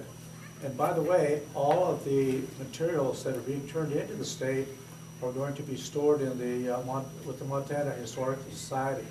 Every tribe through this program has agreed to do that, to turn this material over. And you know, I think it's there's pros and cons about doing this. First of all, you know, the material belongs to the tribe. I worked at started a program in Rocky Boy in 1970.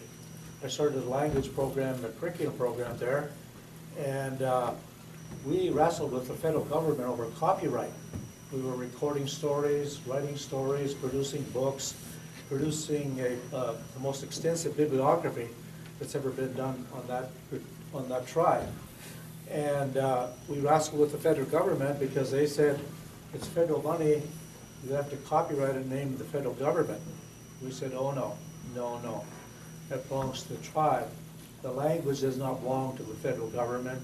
The cultural stories, the information does not belong to the federal government. It belongs to the people on the Chippewa Creek Indian Reservation where it's being produced. So we wrestled with them and we won the copyright.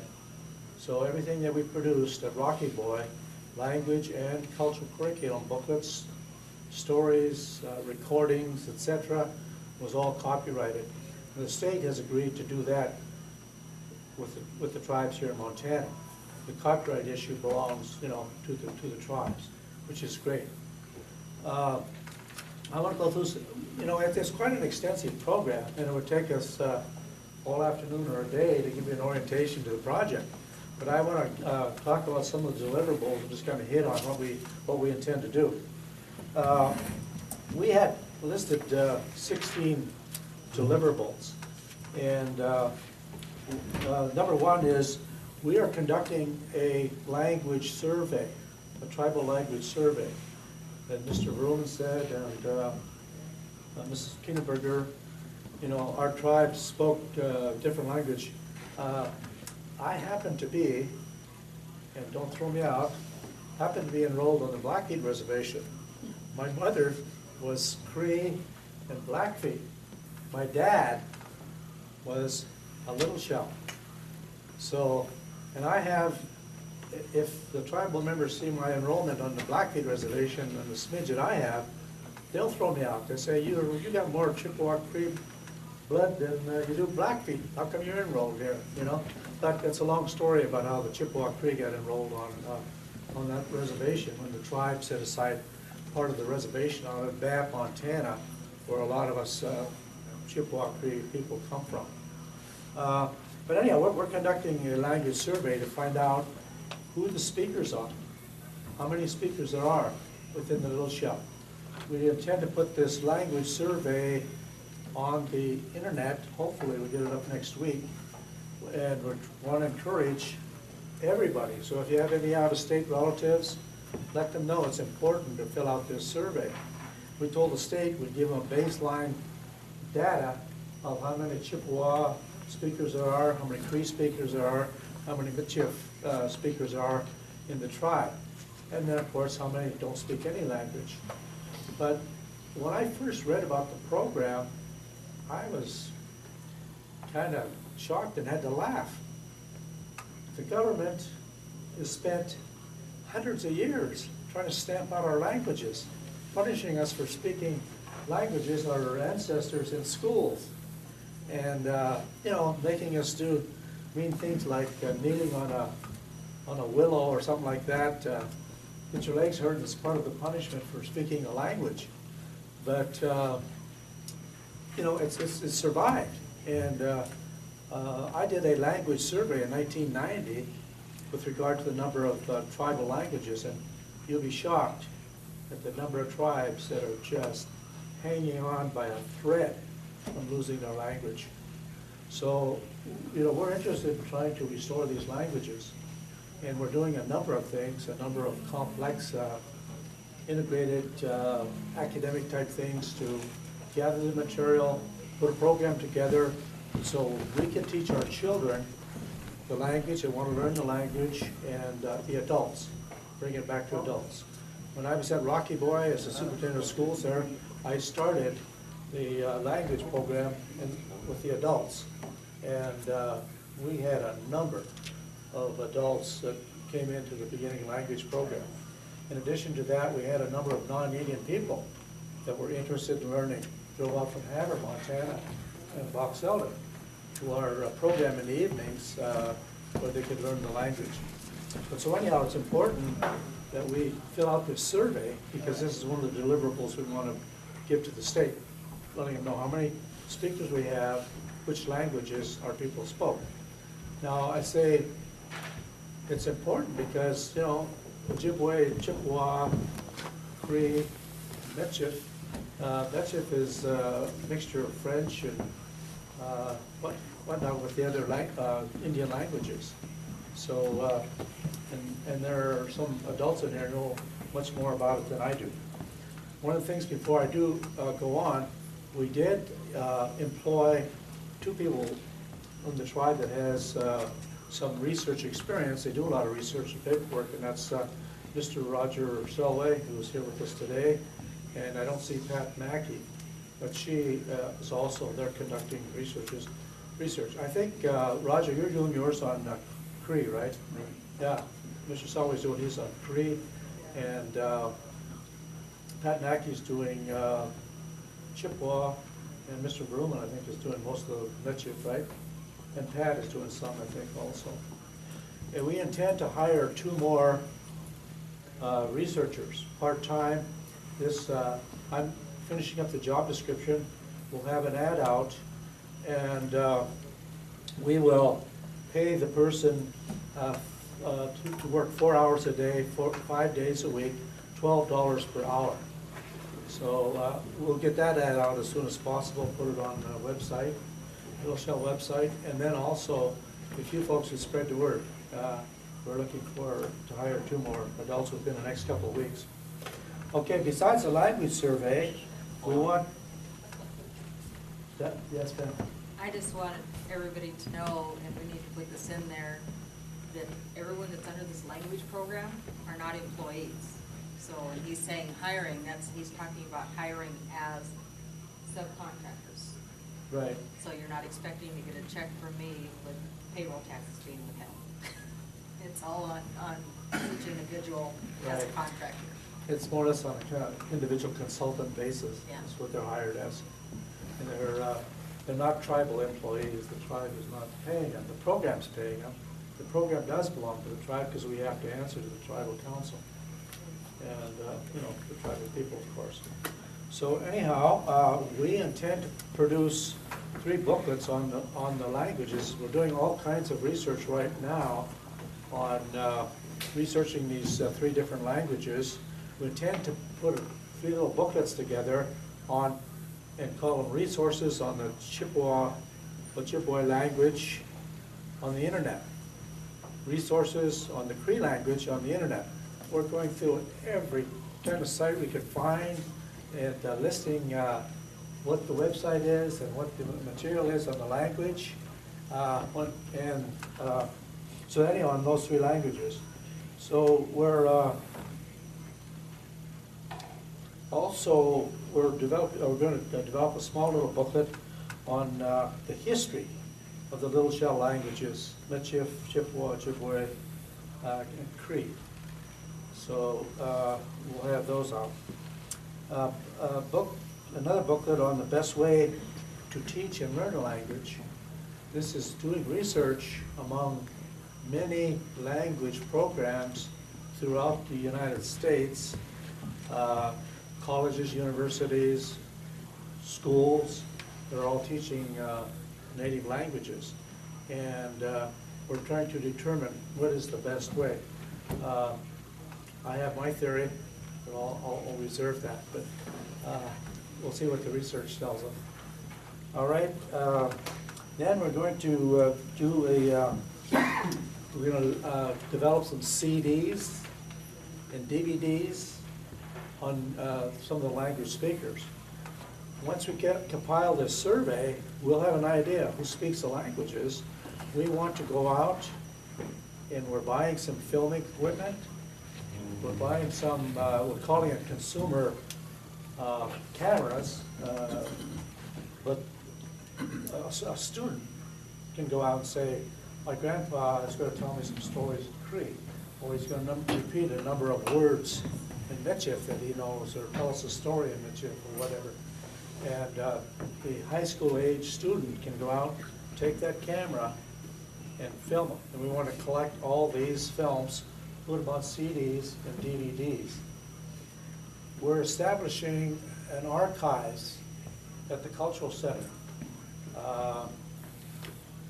Clancy, one of our tribal councilmen, and I took a look at the area up there, and we've got some tentative plans on developing an archives. We're ordering some fireproof rated file cabinets, etc., that we will, store this material in. Let's see. We'll also produce a list and inventory of Chippewa Cree language curriculum materials we were given or paid for the reproduction, photocopying, and duplication. As I said, we're researching places like the Glenbow Historical Society, the National Historical Society, Bureau of Indian Affairs Records, et cetera, et cetera. We're doing a lot of research with these colleges, universities, et cetera, to determine what resources they have on the language. Rather than reinvent the wheel and develop all new curriculum material, we hope to find out which programs for excellent programs for teaching children and adults the languages. And we hope to obtain and, as Mr. Ruman said, modify or, change those around a little bit to fit our needs with our adults and with our students. We intend to develop some, as I said, some CDs and DVDs that kids can take home, that their parents can work with them on language stuff, learning a language. We hope to have produced a number of language practice sheets that the kid can take home after school, the child can take home after school, and have his parents work with these.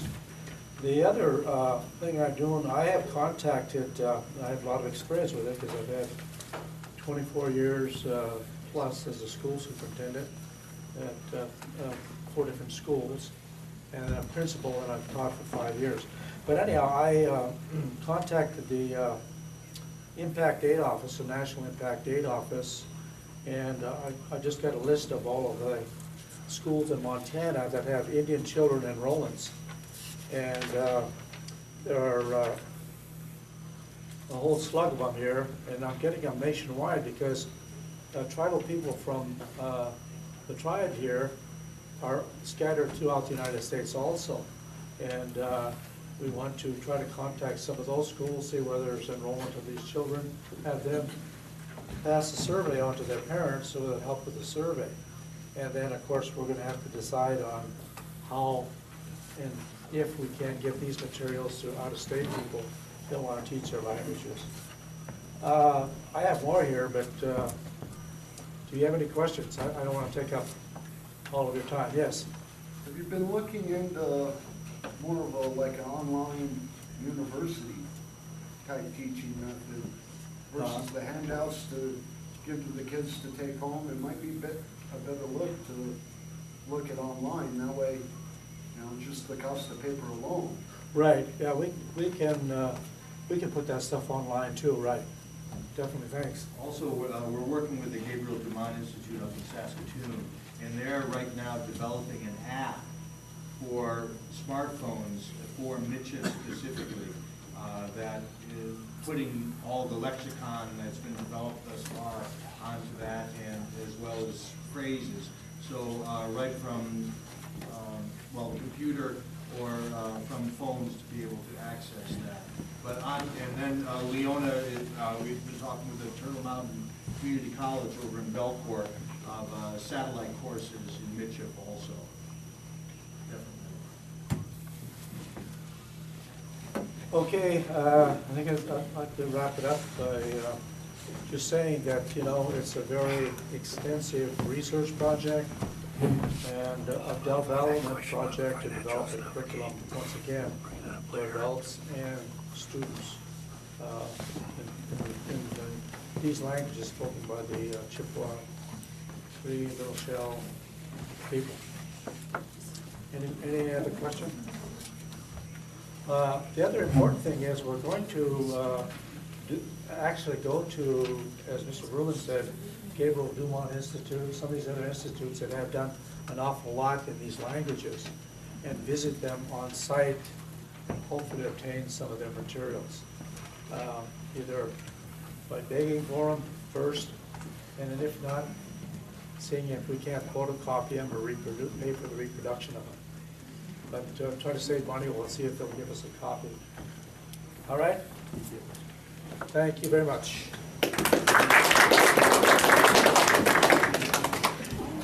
All right, we'll move on to some old business. Have Clarence talk about the Visitor Center 2014 Ice and Veterans Board.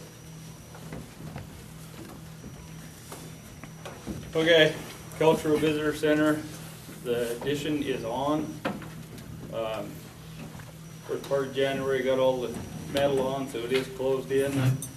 And now the electrical and plumbing and whatnot takes place. And it's kind of a slow process because everything, like we do the electrical, it's got to all be inspected before we can go to the next step. So taking a little longer, but it's getting there, looking good. Electrical is pretty much finished up until we get we'll have 2 bathrooms in the addition, and we've got to get them framed in, and plumbing and the electrical into those. So it's getting there, but like I said, we have to have the inspections done before we can go on and cover anything up, so. yeah. Clarence, is there gonna be any kind of a kitchen, so when we have events, there'll be a place to wash dishes? Yeah, there's a kitchen in the cultural center, but on the outside where we're In putting the the two big bathrooms, building? there'll be, we put, geez, there must be 20 plug-ins along there. We'll have a table out there and a utility sink and whatnot right there in the addition. And then the inside, the kitchen is. Access to that kitchen that's already there. So, Okay. we will I have just that. thought if There'll be somebody water. rented it, they would need the kitchen for. Yeah, that'll have access, so people could use it. Yeah, okay. Okay, so that was, like I said, just a little slower when you have to get all the inspections and whatnot done by the state, because we are a commercial building, so we're making sure we're getting all them done. The 2014 ICE, as y'all know, our office on Central Avenue West there, the lady that owns the building, we've been talking, visiting with her. She would like to sell the building to the Little Shell tribe, and she will carry that.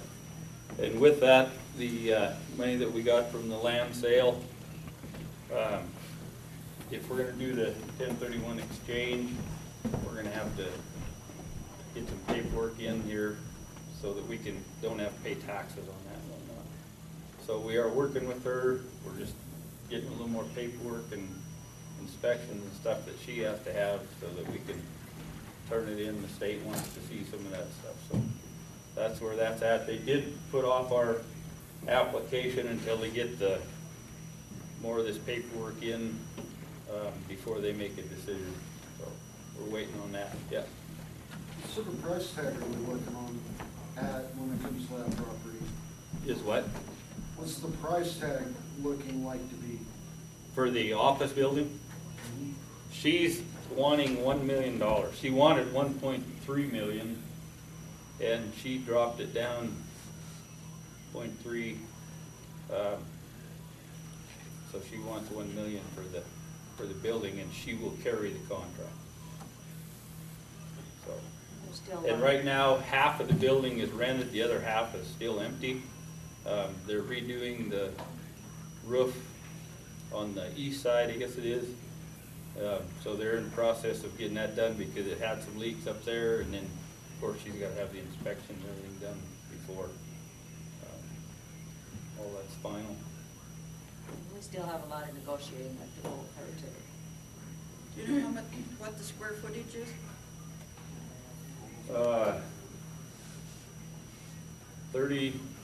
33,000, almost 34,000 square feet of office space in that building.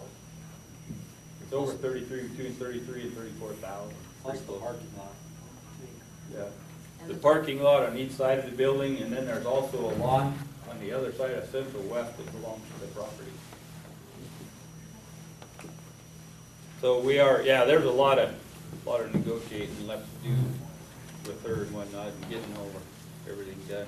And I guess the biggest thing is looking down the road, if we get this building and it's owned by the Little Shell, a permanent income, so that we don't have to worry about these government programs running out of money, and we're just sitting high and dry when they run out of money and we don't have the program. So it'd be a permanent income for the Little Shell tribe, and plus we'd own all that office space that we have there, along with our cultural center. I am on the, like I said, I'm on the Montana Veterans Board. The governor appointed me to that, but when it's been the first part of the year, last year again. We've had several meetings, and if there's anything that anybody is veteran from the tribe wants me to bring to the table, I need to have that and then I've gotta turn it into the office over there so they can put it on the agenda to be talked about.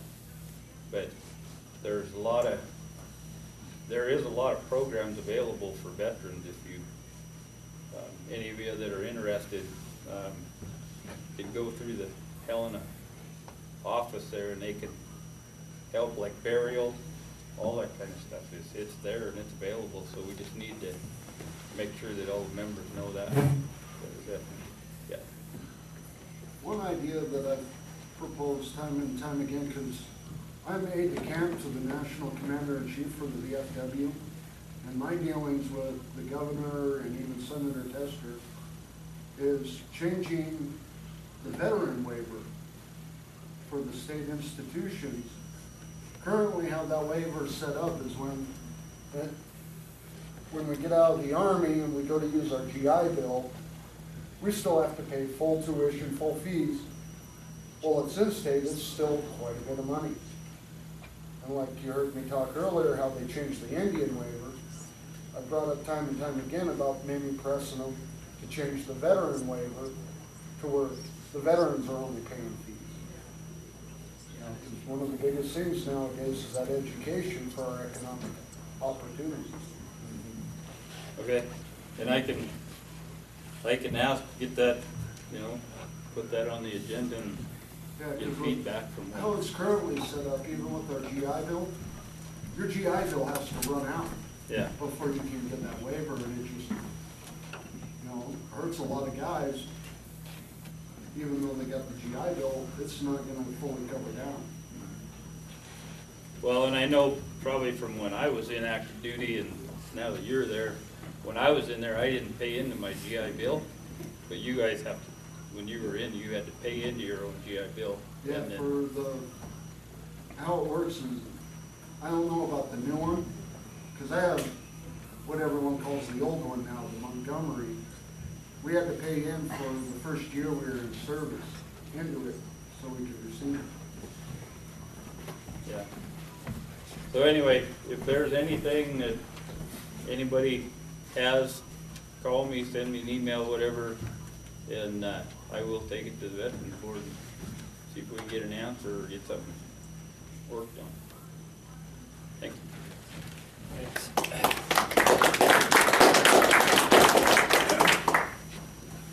Okay, so now we'll move into some new business, and I'll update you on a few things. The first one is federal recognition, and I'm going to pass out the actual letter from Assistant Secretary Kevin Washburn on his decision that he made. So everyone is aware of where we're at with our federal recognition.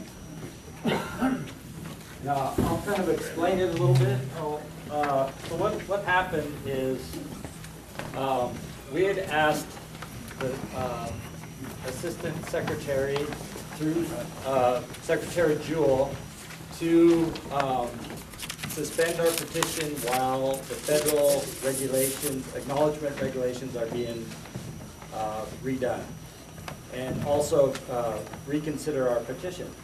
So what he did is, in essence, he kind of punted. Kevin Washburn could have swiped the pen and federally recognized us, but he didn't. He did offer to suspend our petition, which is what we had asked for, because that gives us another day to continue this fight. And once the regulations are revamped or changed, we stand a really, really good chance of becoming federally recognized. The way the red line is through them now, would be instantly recognized once they're done.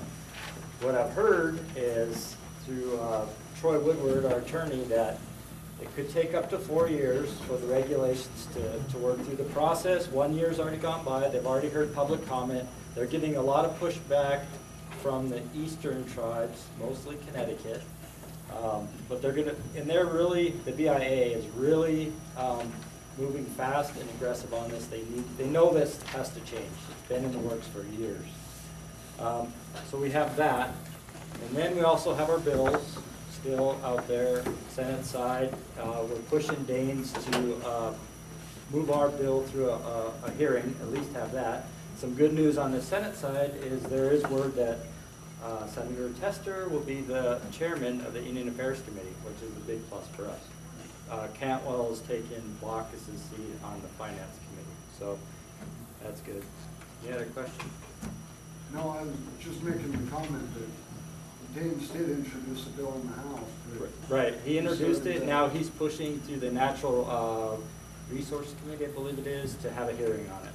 And that's the next step for that side. So we were really close. If these regulations, get revamped, I mean, we've also asked that we be at the top of the list when the reconsideration happens, and they said that is going to happen too. So keep your fingers crossed. I would say in the next, hopefully, Next 100 years? no, probably 4. 3 years, hopefully. Knock on wood. That the government actually does what they say they're going to do this time. Knock on wood. That's right. Sounds like it, don't it? So the next thing on the list here is TLC, the Tribal Leaders Council has given us money for a health board, which I talked about at the last meeting in November. We have an advisory board set up, and they met for the first time today. And that advisory board consists of Tim Gardepy, Eldon Latre, Katie, Linda Morano, and Dr. Ernest Gray, who was here earlier. And they're going to set up some strategies, goals for this health program. It's $10,000 a year, and I believe it goes for the next 5 years. So we're looking for different ways of using that money to help benefit Little Shell members. And it's tough because $10,000 won't go a long way, especially when we're spread out all over the state of Montana. And last but not least, the vacant council seat. So what we've really debated this and discussed this with other people and really in depth. And since our Constitution is a mess, our election ordinance needs to be fixed.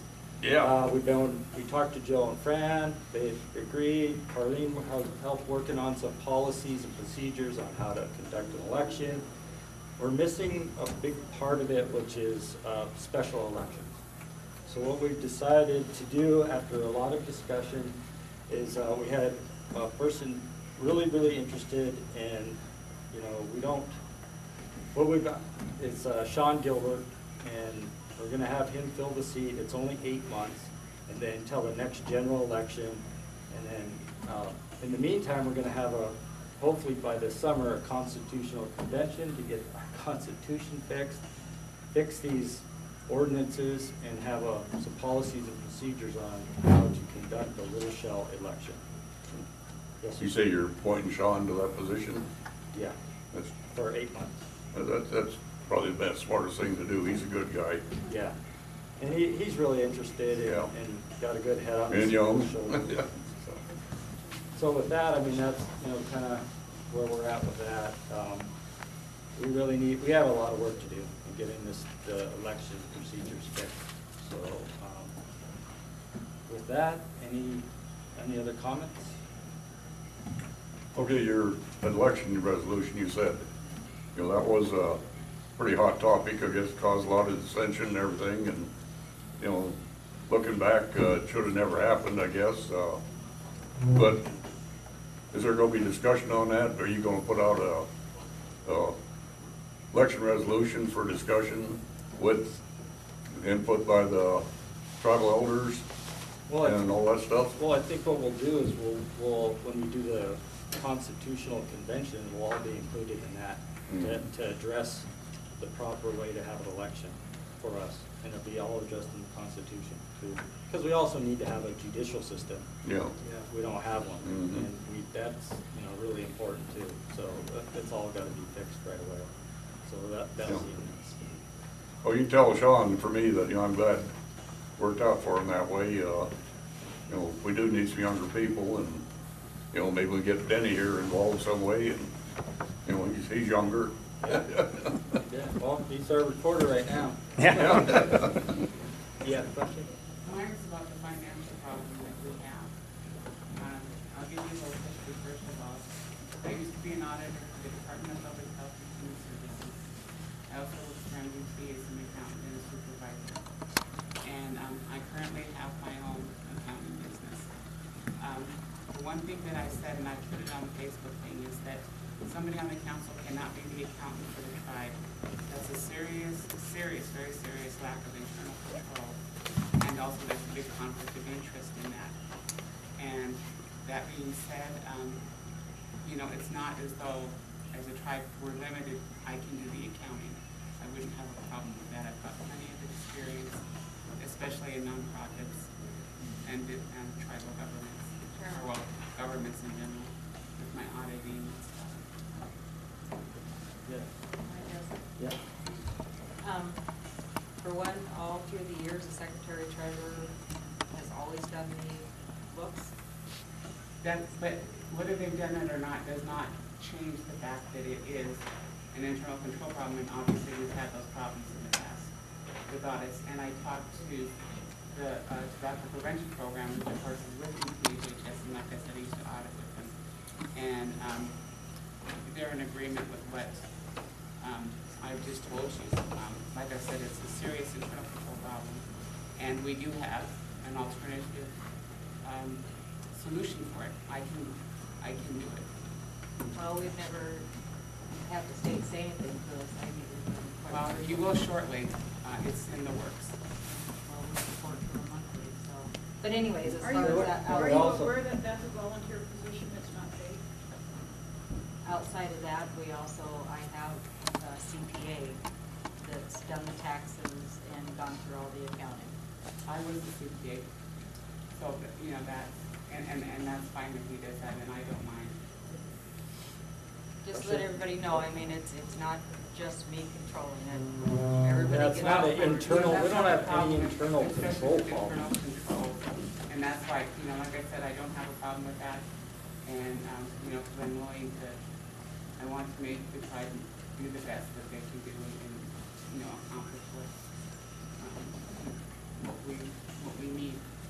I don't think we have the money to pay for an accountant. Like, she said it was voluntary, and I said, that's fine.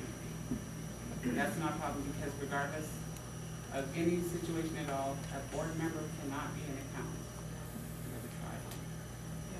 What, It's It- not it in our, doesn't make and any difference. it's It's not in still our wrong. constitution either, so. Go ahead. I see two problems with this situation. One is the constitutional matter. We need a convention to fix this. How you fix this, on the other hand, though, is how the VFW handles it. In a VFW post or at any level, we have what's called the quartermaster. For the tribe, it'd be the treasurer. But on top of that, they have what's called the trustees. The trustees are 3 elected people that just review the books quarterly and make sure. And the thing of it is you can't spend money if you're a trustee. You have to have that barrier. You can't serve on any committees that spends money, just to keep that honesty to protect the books. And what they'll do is end up protecting the tribe from being ripped off. VFW's had this problem. People, just recently, Larry Longfellow, he was past department quartermaster. He went to federal prison because of it. But since then, now even way up the chairs, they got these trustees that come in every 3 months. They go through all the receipts, all the checks written, and make sure everything's above board. And it doesn't take a lot. Yeah, it's great if you have a CPA. But I think even most of us lay people can keep a checkbook. But it's, Well, but you need tribal that. accounting is a lot more complicated. You do need to make everything straight. You know, and like I said, I have the history and the background for that. You know, but it's just that, I see your argument about the barrier, you know. I'm involved in nonprofits. I deal with the finances and stuff like that of them. And you do have to have that barrier. where you can't have just the tribal council auditing their books. Because what happens if the tribal council is the one cooking the books? Where you have, if you have an outside committee that audits, Well, we are audited by the state, by the programs, they've done audits and everything has been, so I'm not sure who you talk to, but they have audited and they've been happier than heck with the books and Actually, it's no, their audit. tobacco has not audited you. But we did have an audit, and that was, some time ago, and there were lots of problems. We had, But the thing with it is that, now that you know, it's time to go forward and to make things right. What you did in the past, even if it's what you've done in the past, if it's wrong, now's the time to correct it. It's totally wrong, and like I said, it's a lack of internal control. And if we don't want to run into problems, and you will with an auditor, especially now. Because like I said, I've already talked to tobacco, and it's going up the line. So now's the time to take action and prove that we, as a body, can improve and take care of things, especially after we've been made aware of things. Okay, thank you. So with that, is there any other comments? If not, we'll have a motion to adjourn. We'll move. Second? I second.